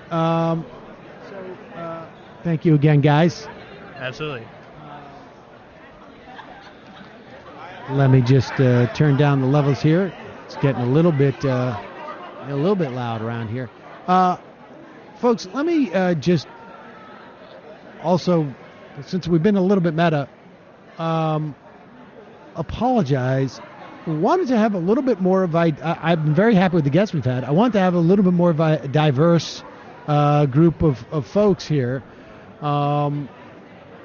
Invariably, some people cancel or some people have scheduling difficulties, and it's just worked out that we've had basically just a series of guys, mostly white guys, and I want to apologize for that.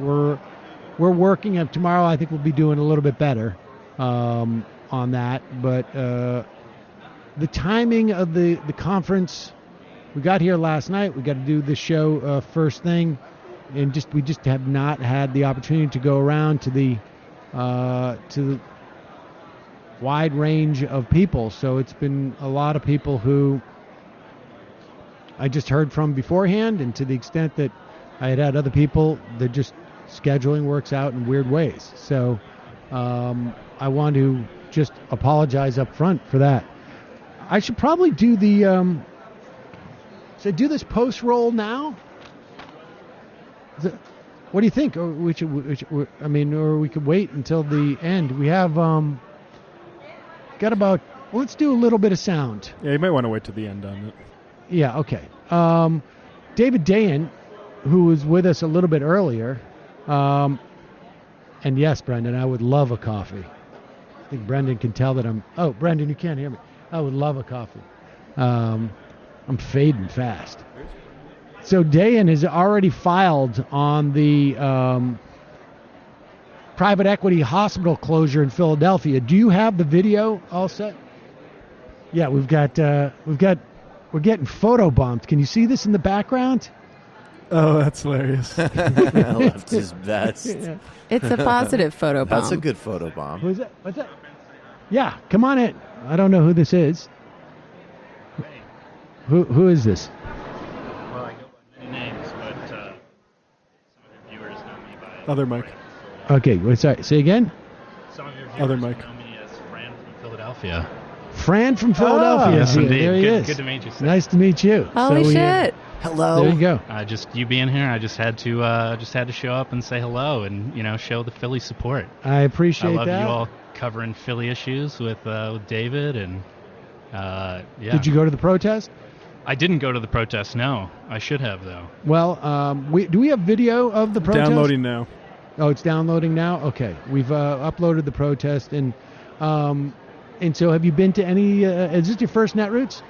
So I'm not actually at Netroots. See, I just work downtown, and this is open to everyone. Oh, this area is open to everyone. Really? Yeah. Oh, okay. So yeah, geez, where's your security detail? For God's sake, I had just no anyone idea. can walk now in I'm here. feeling a little naked. This could get ugly, folks. Well, I appreciate your. Yeah, absolutely. The left is best. There it is. I don't think I'm going to take this back to work with me. So, I'm just going to leave it here. We're going to leave it give a parting shot for the fans. There we go. Love you all. All right, thanks, Fran. It was great to see you. That was cool. Everybody says hi. back in the studio. Hey, friends. Everybody said hi. All right. There he is, just walking out. Yeah. There he goes. His job is done. His job is done. He Walking did it. into the sunset. That is All the right, best kind of fan interaction. They get in, they give you compliments, and then they see themselves, and you both go on with your day. Literally walking out the door. All right. Well, look, we'll show some of the footage from the protest in a moment. In the meantime, let's take a look at this.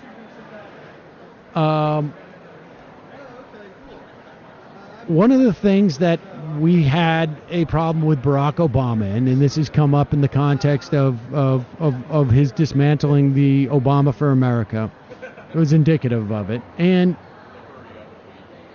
it is consistent with what David Dayen was talking about in terms of Bernie's campaign leveraging the assets they have, their email lists, the attention that they get for running for president, and using that for projects that are not necessarily beneficial to the, at least short term, maybe not even in the midterm, to a presidential campaign.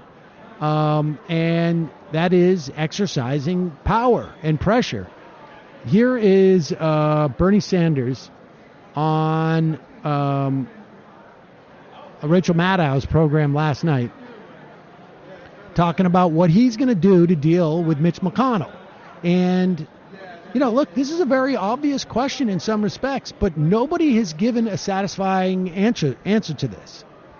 And this is when we talk about what Bernie Sanders brings to the presidency that other candidates don't or haven't articulated. I think this is really what it comes down to, because I think you have someone like Elizabeth Warren, who I think has obviously put in a lot of work to developing plans and has a notion of what she wants to do, and these plans are good.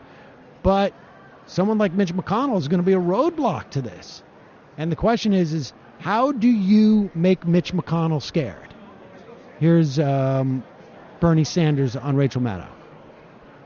If he is still there, what would you put on his plate first? What would be your first legislative priority? I'll tell you, before I put anything on his plate, I would be in the state of Kentucky holding a rally with tens of thousands of people to say to what is in fact one of the poorest states in this country, a real struggling state in Kentucky, that we need to raise the minimum wage, a state which is really suffering for lack of health care. We're going to rally the American people in Kentucky. We're going to rally the American people in Mississippi. We're going to rally the people in South Carolina to demand that their representatives, I know this is a radical idea, actually do what the American people want. The point that I make over and over again, Rachel, is the ideas that I talk about are ideas that the American people want. They don't get it because you got a Congress indebted to wealthy campaign contributors. And by the way, whether you call it... That's excellent. Yeah, I mean, the point being, and, this dynamic came up during the fight for the Affordable Care Act, for the public option, and folks in the Democratic Party wanted Barack Obama to go to Joe Lieberman's state and to put pressure on Joe Lieberman, and he would not do it. And there has been like an allergy on the part of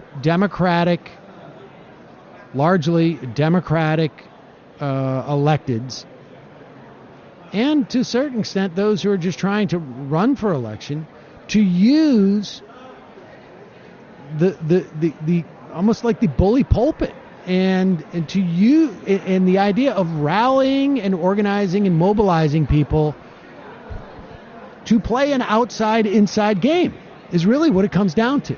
And it's almost inexplicable as to why that's been the case, because at the end of the day, for the Democratic Party to be effective, it's the only way it can be. And we have had this problem since the union movement basically fell apart or union density just dropped dramatically over the past 30, 40 years by, 25 percentage points, we've lost the outside game. Well, that's the Stephanie Mudge research. Yeah. Yeah, I mean, the outside game is gone. And the only way it comes back is if organizations that are forming on their own on the outside are empowered by those on the inside.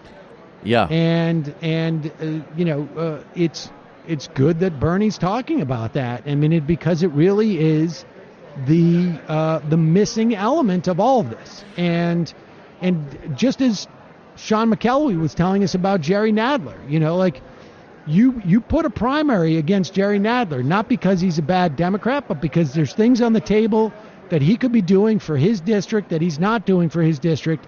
And by primarying Jerry Nadler, what you're really doing in some ways is empowering him, because you are forcing him to use, or at the very least, you are the catalyst for him to use his power within the caucus, because he can go to Nancy Pelosi and legitimately say, hey, I need this as much as you think that person in the marginal, that frontline Democrat needs it. I need this, because if I don't get it, I'm in trouble, and I'm not going down to save that purple district congressperson's seat.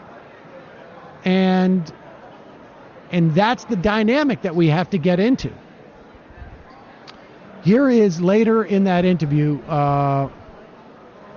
Rachel Maddow has Bernie Sanders on, and discussing the dynamic. We have the worst wealth inequality and income inequality that we've had in almost 100 years. And so here is Bernie describing why that dynamic has occurred. There is a reason why in the last 30 years, the top 1% have seen an increase in their wealth of $21 trillion, while wealth has gone down for the bottom half. Why 500,000 people are sleeping out on the street. Why we are the only major country not to guarantee health care to all people, or parental leave, or sick and medical leave. There is a reason. And the reason is, and what this campaign is about, is finally saying that if you want real change, we need a political revolution. And what does that mean? It means we are going to have to take on Wall Street and the insurance companies and the drug companies and the fossil fuel industry and the military industrial complex and the prison industrial complex. In other words, we can talk about all the great things we want to do, but at the end of the day, to understand why we are where we are, where the middle class is shrinking, where 40 million people are living in poverty, we have to understand the political reality of America and the power structure of America. We are prepared to take those guys on, and that's why I say unapologetically, I am not afraid of those people. They want to condemn me. The billionaires want to condemn me, that I'm an existential threat to the Democratic Party. So be it. We're going to take them on. Yes.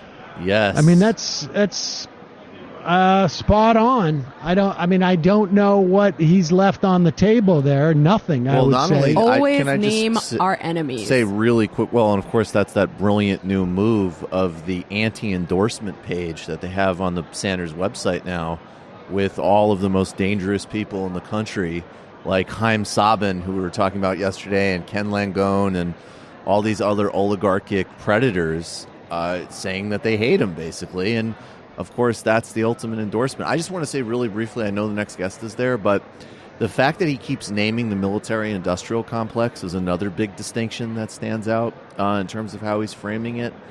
And the Obama comparison is so revealing, because you need this sort of outside agitation even for doing, Heritage Foundation healthcare policies. So you might as well go for actual serious reform. Yep. All right. Joining me now in the conference hall, which apparently anybody can walk into, and you don't even have to be a member of the convention. And so, therefore, Brendan, you better Better be on guard, because certainly our next guest would attract the attention of the wrong people in many instances. Jared Holt from the People for American Way, but I think people associate you with the Right Wing Watch. Right, yeah. Welcome to...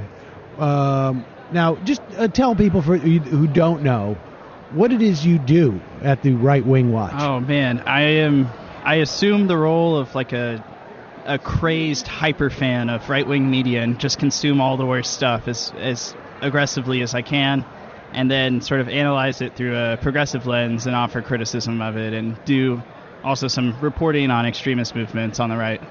So you basically make it possible for us to make a living on YouTube, is what it is, right? Hey, maybe it's a side effect. All right, but so do you have like a set, like, do you just graze, or do you have like every day you've got to watch this guy, that woman, and this guy, and this network, or how does it work? I mean, when I first started doing this work, it was very sort of regimented, but as I've been doing this work for like 3-4-ish years now, so I will look at the news of the day, and sort of knowing the landscape of right-wing hackery, I will sort of think and identify people that I think will have something interesting to say, or at least, like, at the very least, funny to say. So you're not like, I want to go check out what Glenn Beck is going to say today, but there's nobody down in the next cubicle or who's going to be like, hey, whoa. Yeah, no. He's mine. No. Okay. All right. So you have the opportunity to do that anytime. Okay. Well, that's good. So, all right, let's talk about this then, since you are the expert on these lunatics. There's some type of summit going on today at the White House? The social media summit, man. All right. What is that? What's happening? So the Trump administration is inviting in a group. It's not really specified exactly how large it is, but we do know some people who have said they've been invited. It's big players in the pro-Trump social media scene. So you have everyone from Bill Mitchell, who does like Periscope broadcasts to a couple 100,000 people each night and tells them that QAnon is like good for the Trump movement. Right. And then you have this guy, he goes by the handle Carpe Donktum, and he makes if you Carpe Donktum. Donktum. It's like a play on Carpe Noctum, but it's like seize the donkey instead. Seize the donkey. Okay. Yeah. So okay. And if you've seen the president tweet out those like superimposed, like super cut videos, like old movies with like politicians' face imposed on them and stuff, he makes those. Super Donktum. Donktum. Carpe Donktum. Donktum, yeah. Okay. All right. So what I'm saying is we've got some pretty serious people showing up to the White House today. My understanding is that there's a lot of controversy about the people he's invited. Like, he's not invited some of the most virulent anti-Semites, and that's upsetting part of his base. Yeah. And then there's other people who are embarrassed that Bill Mitchell is there. Right, yeah, it's causing quite a bit of stir, even like among the pro-Trump movement. You have websites like Gab who feel like they should be in the room, but they're not. You have people like Laura Loomer, who's just losing her mind that she wasn't invited. Is she not suing that she wasn't invited? Hey, give it a week. I'm sure we'll see some blog posts come out. But didn't she just sue somebody else there? Isn't she just like Facebook? She sued Facebook. How much she sued Facebook?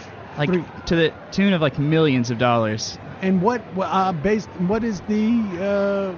It's the same stuff, man. It's like, I got kicked off, I can't make a living now, and also Facebook publicly said some mean things about me. Okay. I mean, it's I like to call them lawsuits because they're just going to get laughed out of court. But okay, there you go. But yeah, so you've got this summit going on here in the White House, and it's not really going to...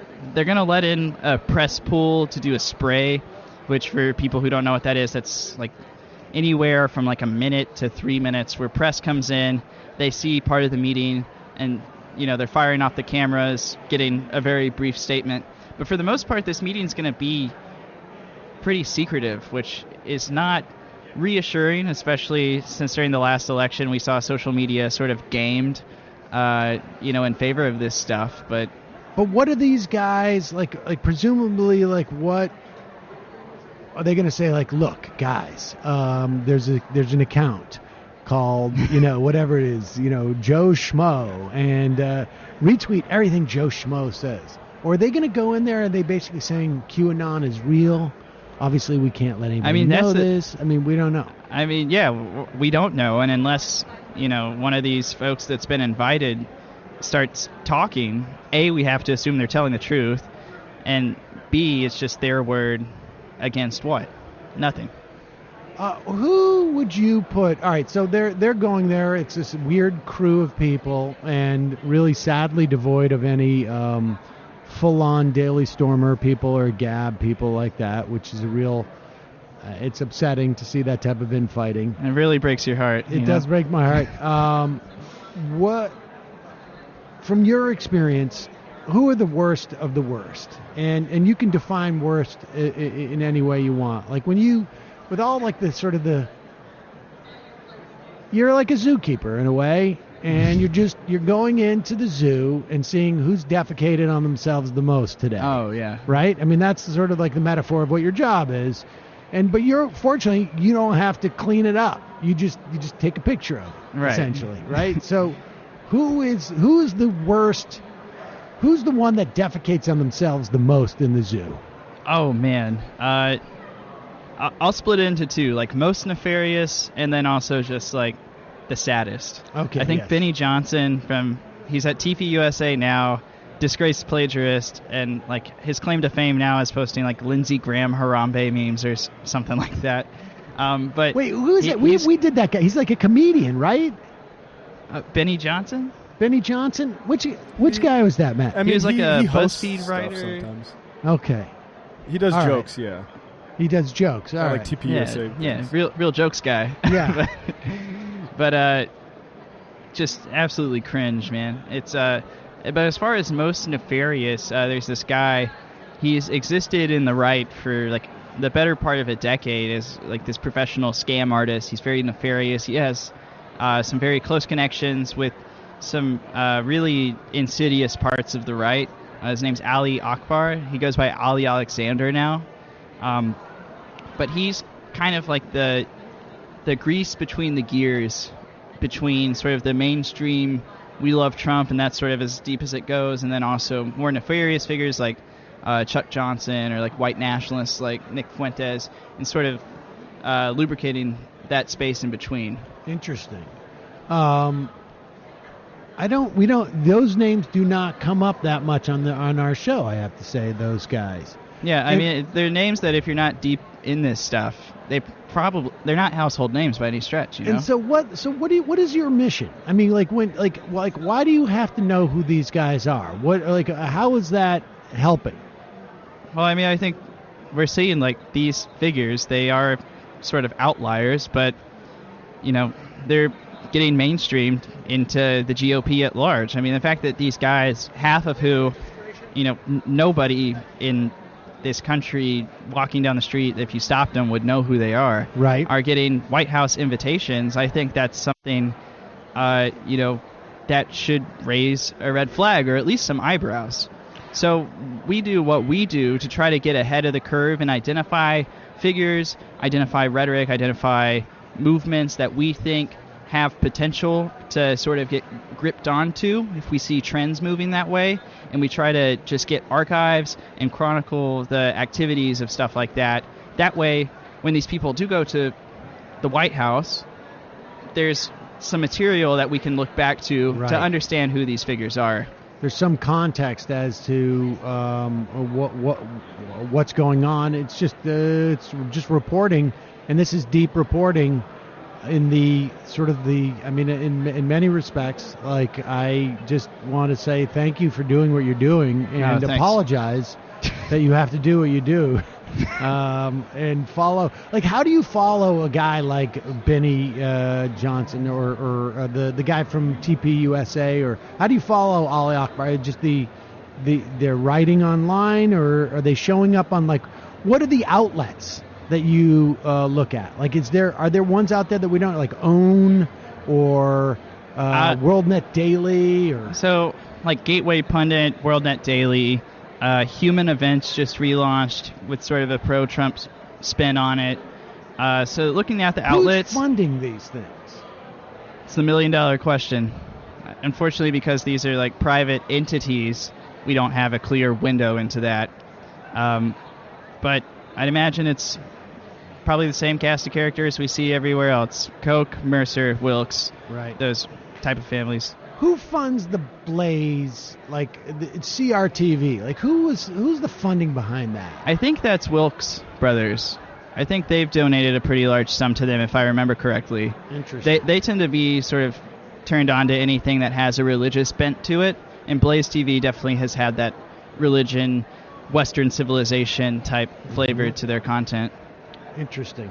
Well, where can people follow your work on a regular basis? You just follow me on Twitter at Jared L. Holt. I'm chronically online, as are all the people I track, so, you know, crack a joke here and there. What's the burnout rate for this? I don't know. I'm kind of amazed I haven't hit it yet. But until I smash into that wall at full force, you know, I'll keep doing what I'm doing. What were you doing before this? Like, did you just walk into this like blind, or were you doing stuff that you were like, oh, I'm set up to do this?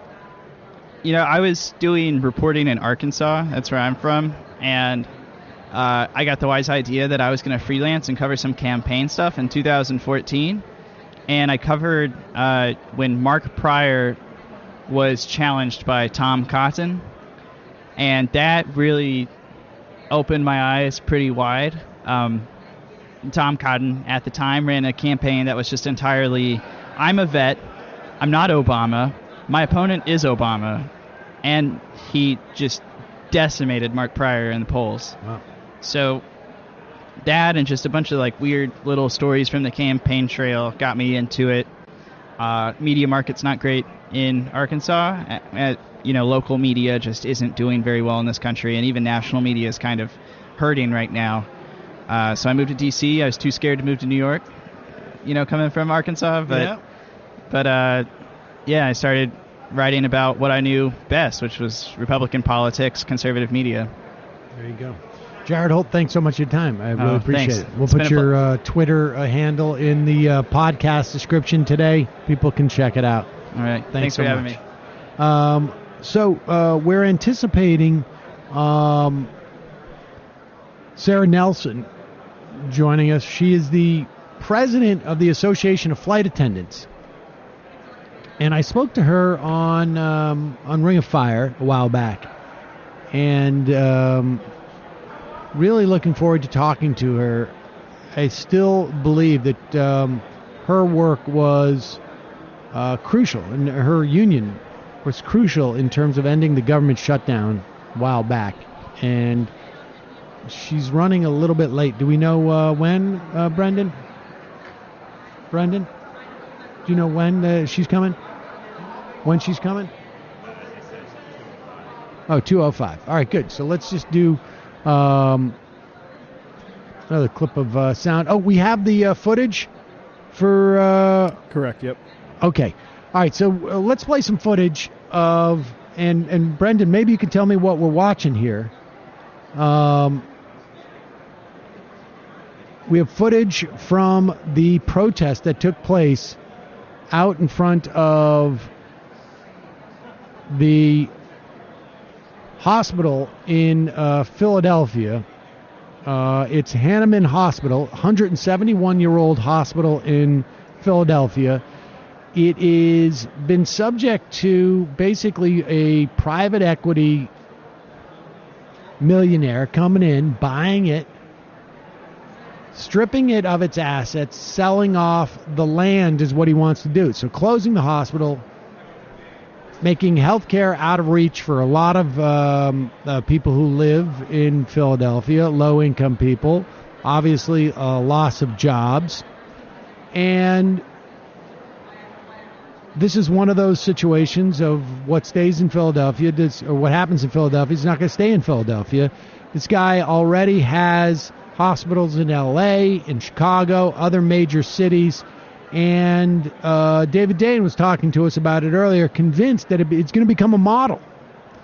And once it goes from hospitals, it's going to go to other institutions, and it's really going to end up selling off institutions and services that service low-income areas around the country, and selling it off for gentrification and for apartments and whatnot. So let's play this clip. Oh, we've been playing some B-roll, but I think we're going to play the Nurses Union president giving her opening speech a little bit, I think. Oh, okay. We're going to do that. Oh, she's walking in now. Okay. So, all right, yeah, play a little bit of this speech, and we'll have Sarah Nelson on in just a sec. Are on Medicaid, and they are losing their access to health care. This is a national health crisis, and right now it's a local health crisis. The causes are many, but the purpose of health care should be about healing. Instead, it has become about making money, not just for the wealthy hedge funds like American Academic, but for insurance companies and drug companies too. The private equity firm that bought this hospital 18 months ago wants to sell off its assets and make a lot of money doing it.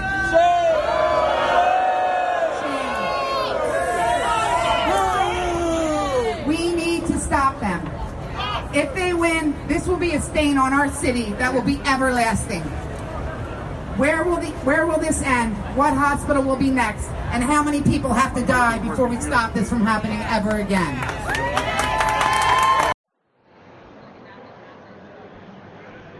So there she is, and she was at the at this hospital. She's coming over here right now, and that's the way it works here, folks. So, exactly.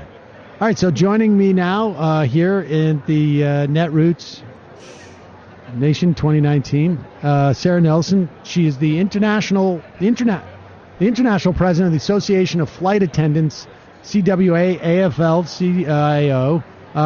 Sara, welcome. Thank you very much. So we just heard a clip of you at a speech. I guess it was right around the corner, out in front of the hospital. Oh, you did? Yes. Oh, that wasn't her. Oh, sorry, that was a different person. It was not you. But I'm sure, given the opportunity, you would have made that speech. I was rallying around the corner. All right, so you and I have spoken some time ago in the wake of the government shutdown. Let's just go back over that, because I am convinced that you and your union really were the linchpin of closing or ending that government shutdown that, I guess now 6 months ago. And so walk us through a little bit of that, just in what happened, because there was a real sense that when airports shut down, that's when lawmakers would pay attention. And I felt like your union gave that a little push. Well, we definitely were very clear about what we were willing to do. But the truth of the matter is that whenever there's a government shutdown, there is a strain on safety and security in aviation. Because aviation works in partnership with our federal partners, and we had almost 2 million people out of work overnight who do jobs in the federal government, both directly and contractors. And we had almost 100,000 people who were forced to come to work as essential employees, but they didn't have the kind of backing that they normally have. These are people that normally work in offices or actually even behind secure fences, and the American public don't usually get to see who they are. And ever since the days of Ronald Reagan, we've been vilifying these people as nameless, faceless bureaucrats. And so it took time for the federal unions to get the stories out there about the real people who were being affected there. And our union was working very closely with them, but as days went on and on, the redundancies in safety and security that keep us safe in aviation started to stretch very, very thin. And frankly, we were very aware that we were living in a country where we were allowing a federal government to force people to come to work without pay. People who were facing a second paycheck that they were going to miss, go through incredible hardships. And we knew that we had some power at the airports because all members of Congress fly. And this is the nexus of all of our communities across the United States. It's the backbone of the American economy.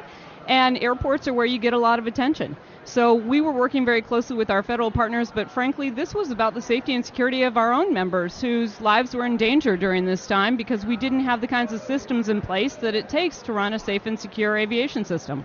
So, in your retelling of that, 90% of what you were just talking about had nothing to do with your union in particular, right? I mean, you're talking about members of other unions and whatnot, and that type of solidarity, it seems to me, is sort of where the union, sort of union life has come from, but it's also feels like that's where it's got to head if there's going to be more power to unions and more power to just people, broadly speaking. Well, look, I want to be really clear that this did directly affect our members, and we weren't going without a paycheck. We were still going to work.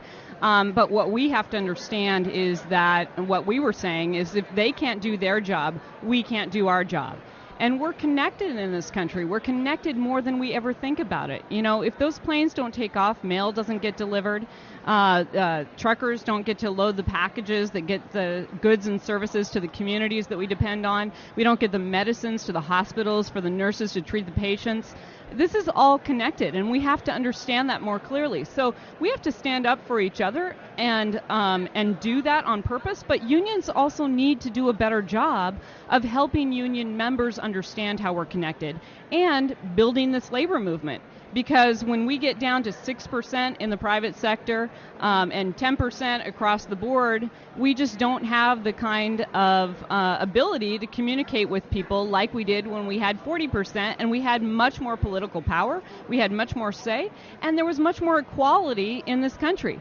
We could talk about which kind of system is best, whether it's socialism or capitalism, but today we live in a capitalist society, and at least when we had 40% of workers in this country unionized, there was a check on that capitalism, and it put that check on inequality in place so that there was more shared with everyone around the nation. As you look around with, we had a series of teacher strikes over the past year and or two, and in areas where, there weren't even technically unions, I guess, but there were associations of folks. Are there models that you're seeing out there in terms of the way unions should operate that you are trying to emulate or implementing or have been or what? Well, I think first of all, what we're seeing a lot of women step up in leadership, and this is something new. And what we have to understand is that we can win if we understand our power. And take West Virginia, for example. This was mostly women-led profession, but all across the state, as every single county was determining whether or not they were going to go out on strike and grappling with that, the bus drivers told the teachers, you know what? We're not going to bring the kids to school. We've got your back. And so it takes that kind of solidarity and an understanding that what we're fighting for is for the whole community. That's what unions have to do. Unions have to make space for people who have been marginalized. In many cases, these are people who don't lead with ego, who have creativity, and who are going to fight hard because we've had to fight hard our whole lives just to get to where we are. So I think that, what we're modeling right now is that union membership is really about the American worker, and it's not necessarily who you might think comes from central casting. This is anyone who works for a living in this country can join a union, can have power by joining a union, and it means that if you're going to join a union, then you care about your community. And so that's what we really have to be modeling here. That's what happened in West Virginia, and the rest of the state was with them because they understood that their kids were suffering. And their communities were suffering because businesses don't want to bring their business to a community that doesn't have good schools. It's all connected. And the more that we allow the bondholders and the special interests to take more from the American public and create this greater inequality, the more that we're going to see that the rubber band is breaking all across the country. And you're going to see people rising up in response to that. But we're only going to be able to sustain that if we also at the same time understand how we can sustain it. And that is by building the labor movement. So, I mean, are you articulating sort of what they call the social justice unionism? Or, I mean, is that... I think that as long as we think that our issues are unique and economic issues are not also social justice issues, then we're going to lose. And we have to understand that the way that we win is by bringing people together. So racism, sexism, these are issues that unions have to take on because these have been the tactics of the boss. No one is born racist. No one's born sexist. These are tools that are used to divide and keep a few people in power when the rest of us really have all the power that we need to have just by sticking our hands in our pockets and telling the boss no. So what are you guys doing? Like, what do you do as an institution now to sort of pursue that when it's not, you're not in a position to sort of like, you're not striking, but what are you doing in the meantime? What does a union do in that beyond the servicing of what the members need at any given point? Well, I think that there has to be a constant organizing in the workplace because the good news is that there's no shortage of struggles for labor. There's no shortage of issues for the American worker. And so if you are constantly organizing and understanding what members care about and you are identifying those issues and being very focused about what the order is that you're going to take them on, because you can't take on everything all at once. But if you're constantly assessing where members are, what they care about, organizing them around that issue, and working for a result, unions can actually get results very, very quickly. And that will encourage more people to get involved. You know, a lot of people are talking about it because these teachers have gotten results within what it appears to be a couple days. What you don't see is all the organizing that happened before that to determine what the issues were, what kind of structure tests they were doing to determine how many people would support that, and how they could sustain a strike. So there's a lot of work that goes on in the background, but what we have to understand is when you do that work, you don't have to wait for the next election to get results, and most Americans would tell you you're not even going to get results at another election. You can take on these issues right in the workplace, get results quickly, and get people energized around the fact that they actually have power right where they live and right where they work to make change.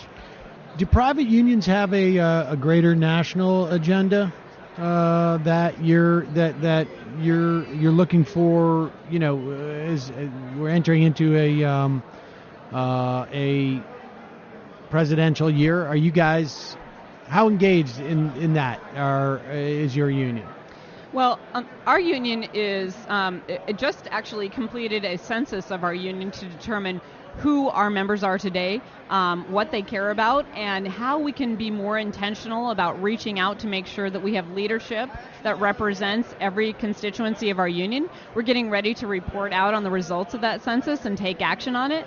And the other thing that we did in the process... So do you guys endorse, will you endorse a candidate in the primary?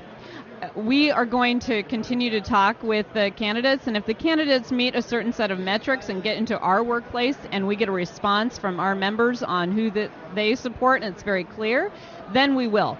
But it will be based on the action and the input from our members and not a decision that we make with a board at a high level. I see. So if a certain amount of your members hit a threshold, that's when you guys endorse. That's right, and we're going to actively engage with the candidates, but you know they're coming to us. They're coming to us and asking us for endorsement. We are not seeking that out, and so if they want to work with us and they want to communicate with our members what they're ready to do to address the issues that matter to our members, we're going to communicate that back. And if we get to a majority, then we will endorse. Sara Nelson, International President, Association of Flight Attendants. Thanks so much for your time today. Really appreciate it. All right, folks. All right, let's oh,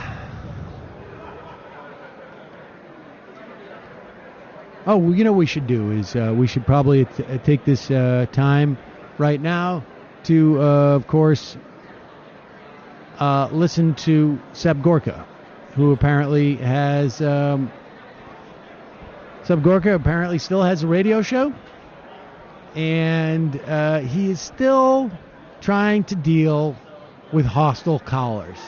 Oh, look. It is par for the course. It's just, it should go without saying that when you do a radio show, when you do any type of public presentation, you're going to get, sometimes hostile calls. You got to learn to be able to handle it. Not have yourself completely break down. If you handle them right, you can turn them into YouTube content and make more money on top of them. It's true. There's no reason to be to get so upset about these things, but Seb Gorka just can't seem to not have a meltdown. Let's play this thing. 334-6752. Best part of the show is you, Jason. Oh, he's so excited. Idaho, line 3. Hey, Mr. Gorka, thank you for taking my call. I'm excited. Love your voice on the radio. Radio was meant for you, sir. That's very kind. You've got some pipes yourself. Oh, that's nice. Nothing compared to you, though. I feel like if you're having a debate with some liberal, you could just start talking and they'd start shaking in their boots. Yeah, they usually end up with little puddles on the floor. But thanks for calling, Jason. Share. You've got 60 seconds. Share your wisdom. Well, my favorite magazine just did a little feature on you saying you were the top journalist of this year, and I was really excited, and I wasn't sure if you were aware of that yet. No. What is this that you are talking of? It's called Dipshit Magazine. Oh, you're one of those. This is the definition of a coward. I love it how they lie. I'll talk to Jason offline. This is Sebastian Gorka. Oh, he's dropped off. What does that mean? What does that mean, Jason, that you dropped off? It means he's done. Girl? I think it does mean you're a little girl. You're a sad little coward. But you know what? It's a great metric when they actually spend their time listening to this show. What does it mean? It means we're winning. Oh, I love it so much. Love it. It means they're done owning you. I love it. I love it so much. I'll tell you something.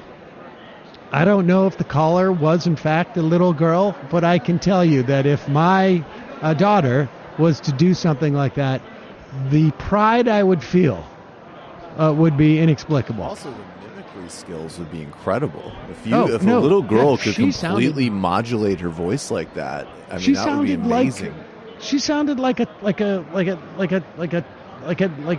don't know, a 30-year-old man. Yeah.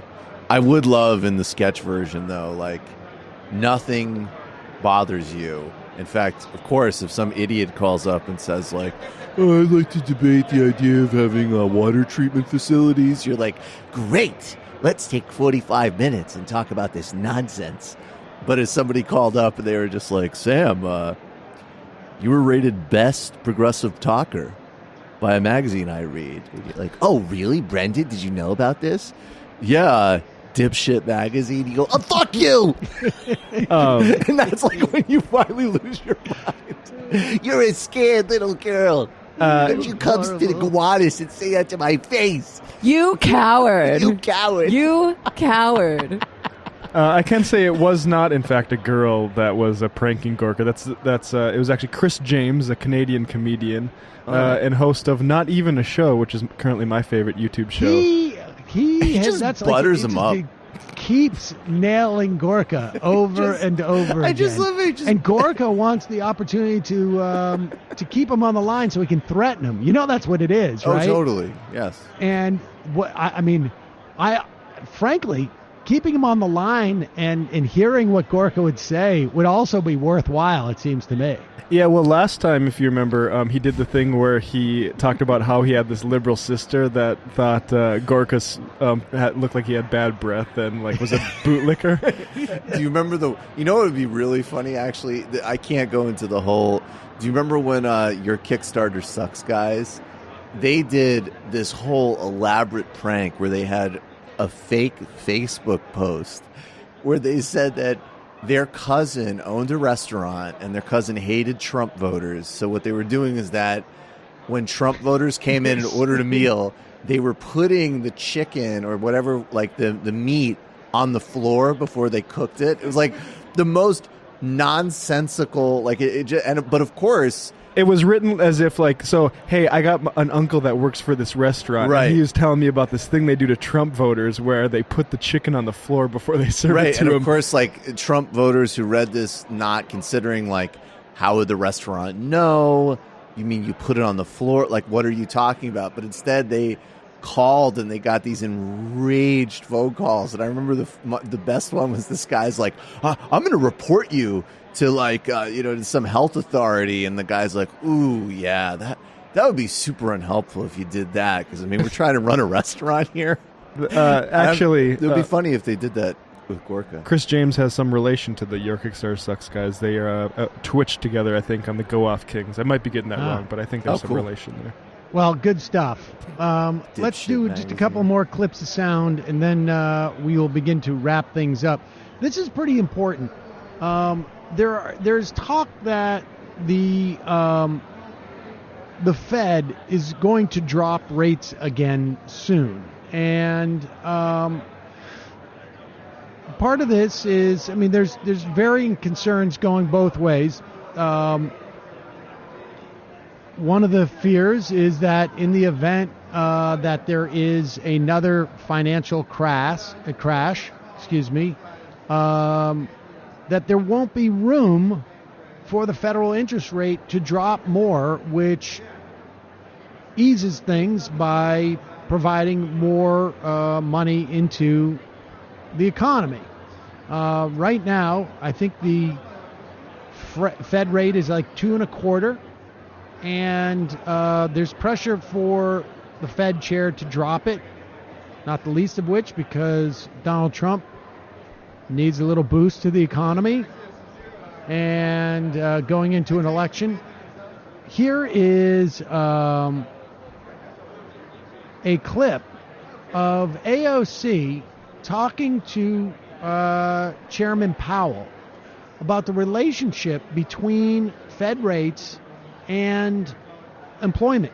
As you know, the Fed has a dual mandate, and one of them is to actually promote employment in the country, in addition to maintaining a lid on inflation.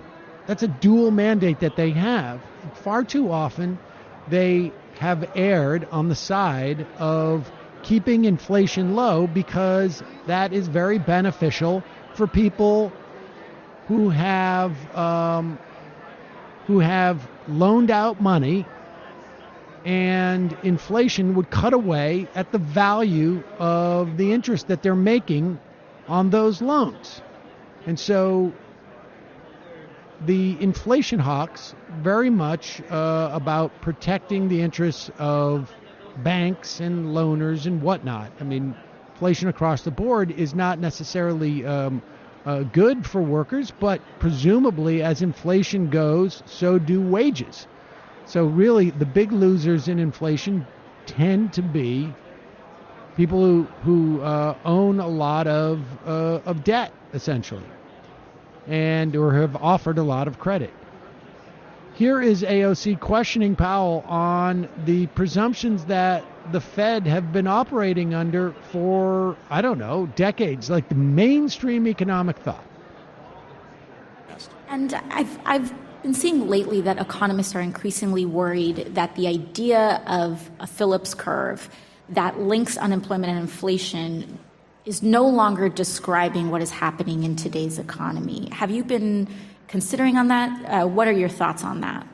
Yeah, very much so. We spend a great deal of time on that. The connection between slack in the economy, or the level of unemployment, and inflation was very strong if you go back 50 years, and it's gotten weaker and weaker and weaker to the point where it's a faint heartbeat that you can hear now. It's still there. You can see it at state-level data and things like that. But I think we really have learned, though, that the economy can sustain much lower unemployment than we thought without troubling levels of inflation. Mm-hmm. And I think I would look at today's level of unemployment as well within the range of potential estimates, of plausible estimates of what the natural rate of unemployment is. All right. Matt, you got to raise audio levels for me. Oh, sorry. I couldn't really hear that too much. But the gist of it essentially is that this presumption that we've been living under for decades now is no longer operative. And this idea that inflation may run amok unless rates are raised, thereby sort of slowing down the economy and hurting the employment, has been inoperative. And frankly, the economics profession has yet to figure out, I think, this dynamic. And it's one more reason to be skeptical about economics as some type of science, as opposed to a almost a reverse engineering of some political decisions. I mean, surely there's some economic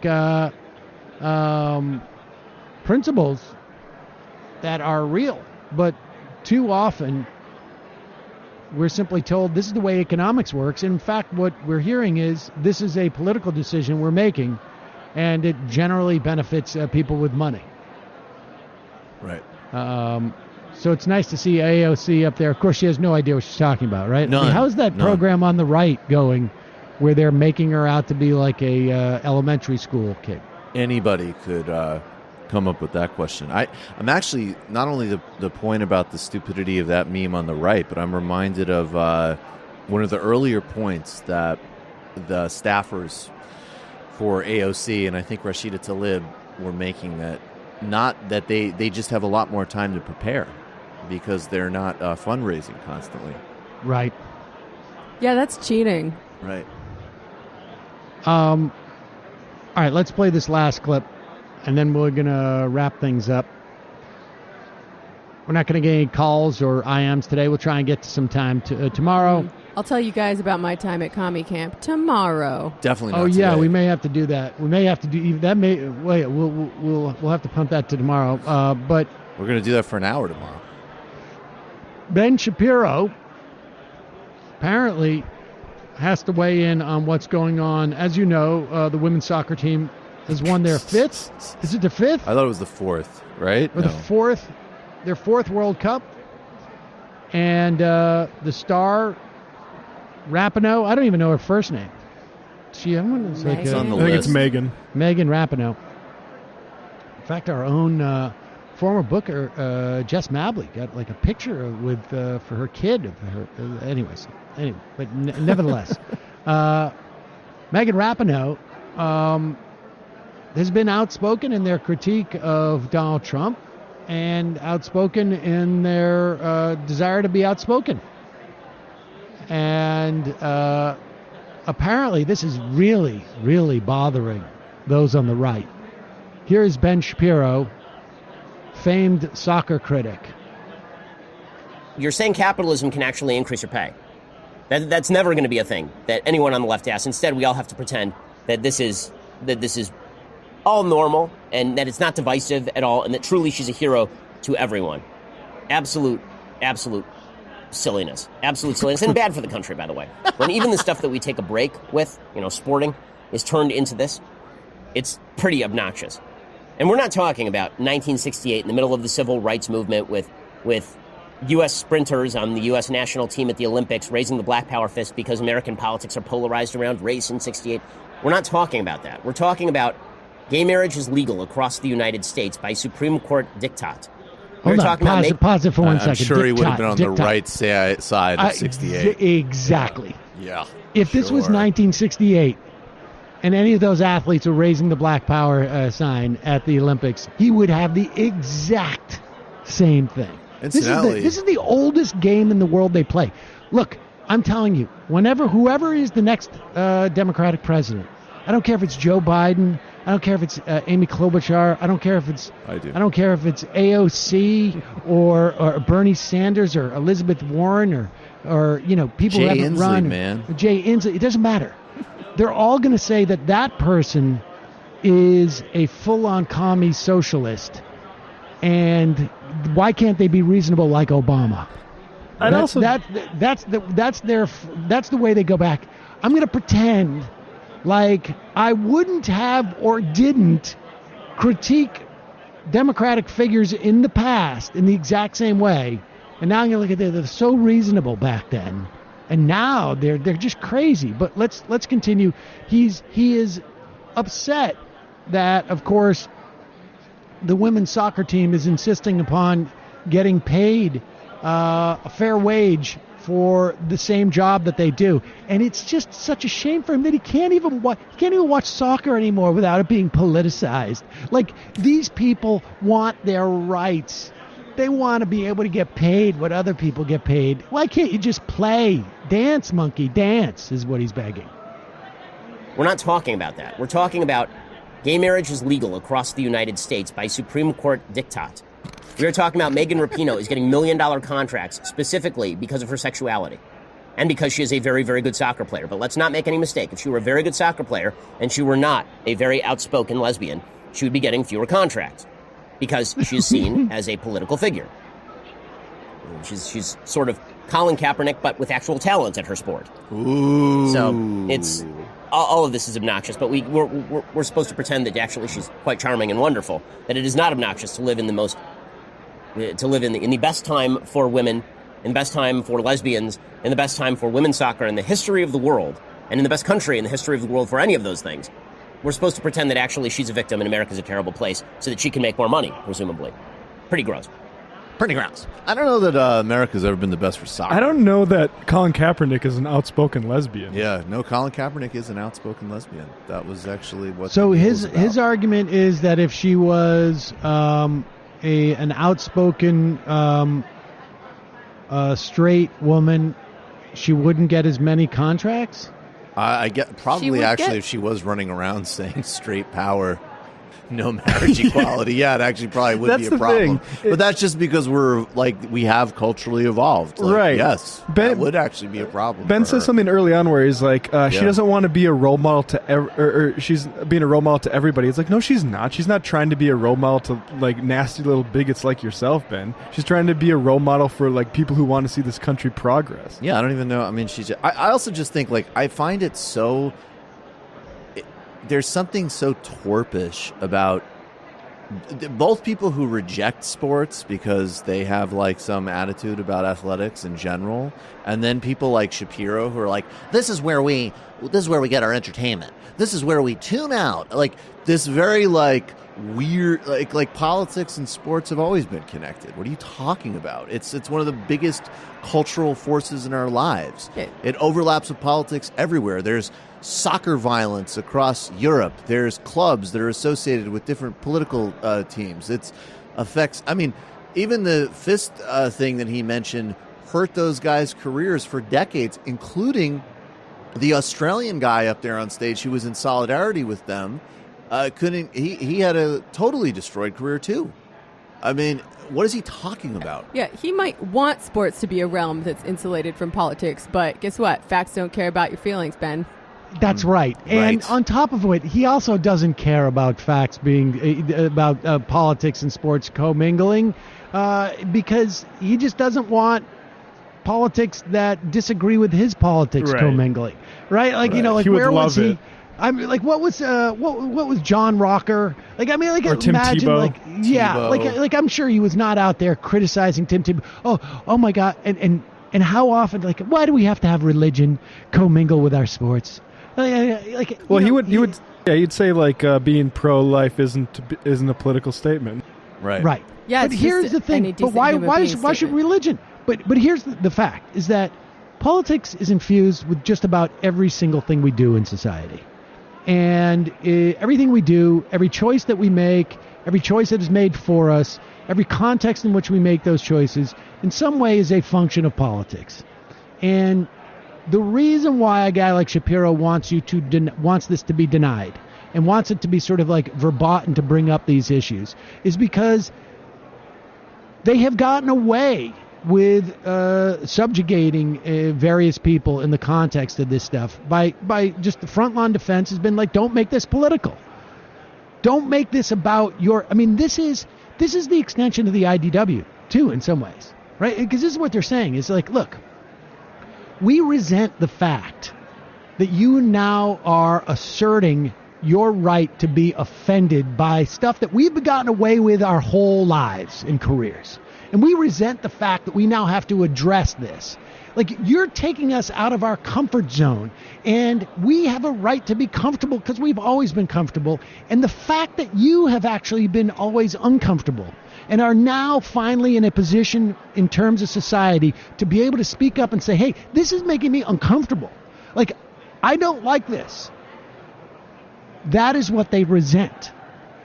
And that is the entire, like, sort of like political project of the IDW, and it is it's why they're just squawking so much. I mean, that's just the bottom line. I mean, you know, that's it.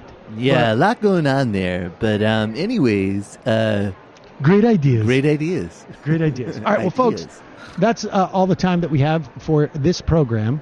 I will be back here in this space tomorrow, literally in this space. In the Netroots Nation Hall in Philadelphia. We'll have more great folks to talk to, and I won't forget the post roll. In fact, I have it right here. Before I go, this episode was brought to you by Blinkist.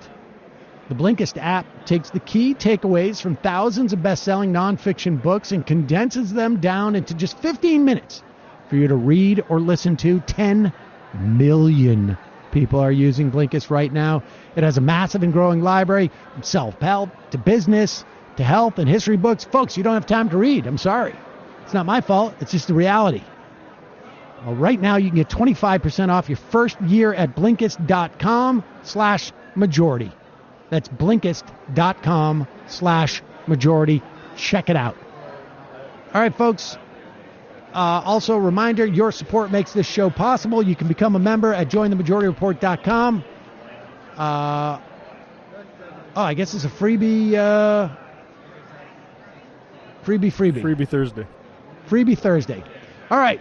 See you tomorrow. It might take all the strength I got to get to where I want, but I know somehow I'm gonna get there. I wasn't looking when I just got caught between the truth and the light bar, but finding out won't make me feel any better. Yeah, I know the clock is ticking, but the meds are gonna kick in, and my pilot light shining bright. I guess somewhere the choice was made for the option where you don't get paid, for the road that bends before it finally breaks you. I guess somehow I lost my drive between the 101 and the 5. Do you know how far the detour takes you? Yeah, I know the clock is ticking, but the meds are gonna kick in, and my pilot light shining bright.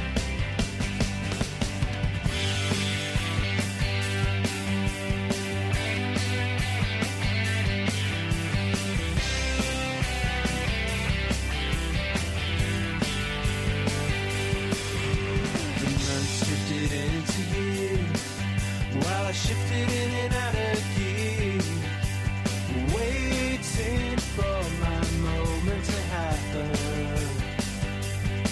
I don't know how much longer I can stay in, or how much more I got to pay to play in. I know somehow the lights got graded somewhere before the credits faded, but my pilot light shining. Pilot light shining bright.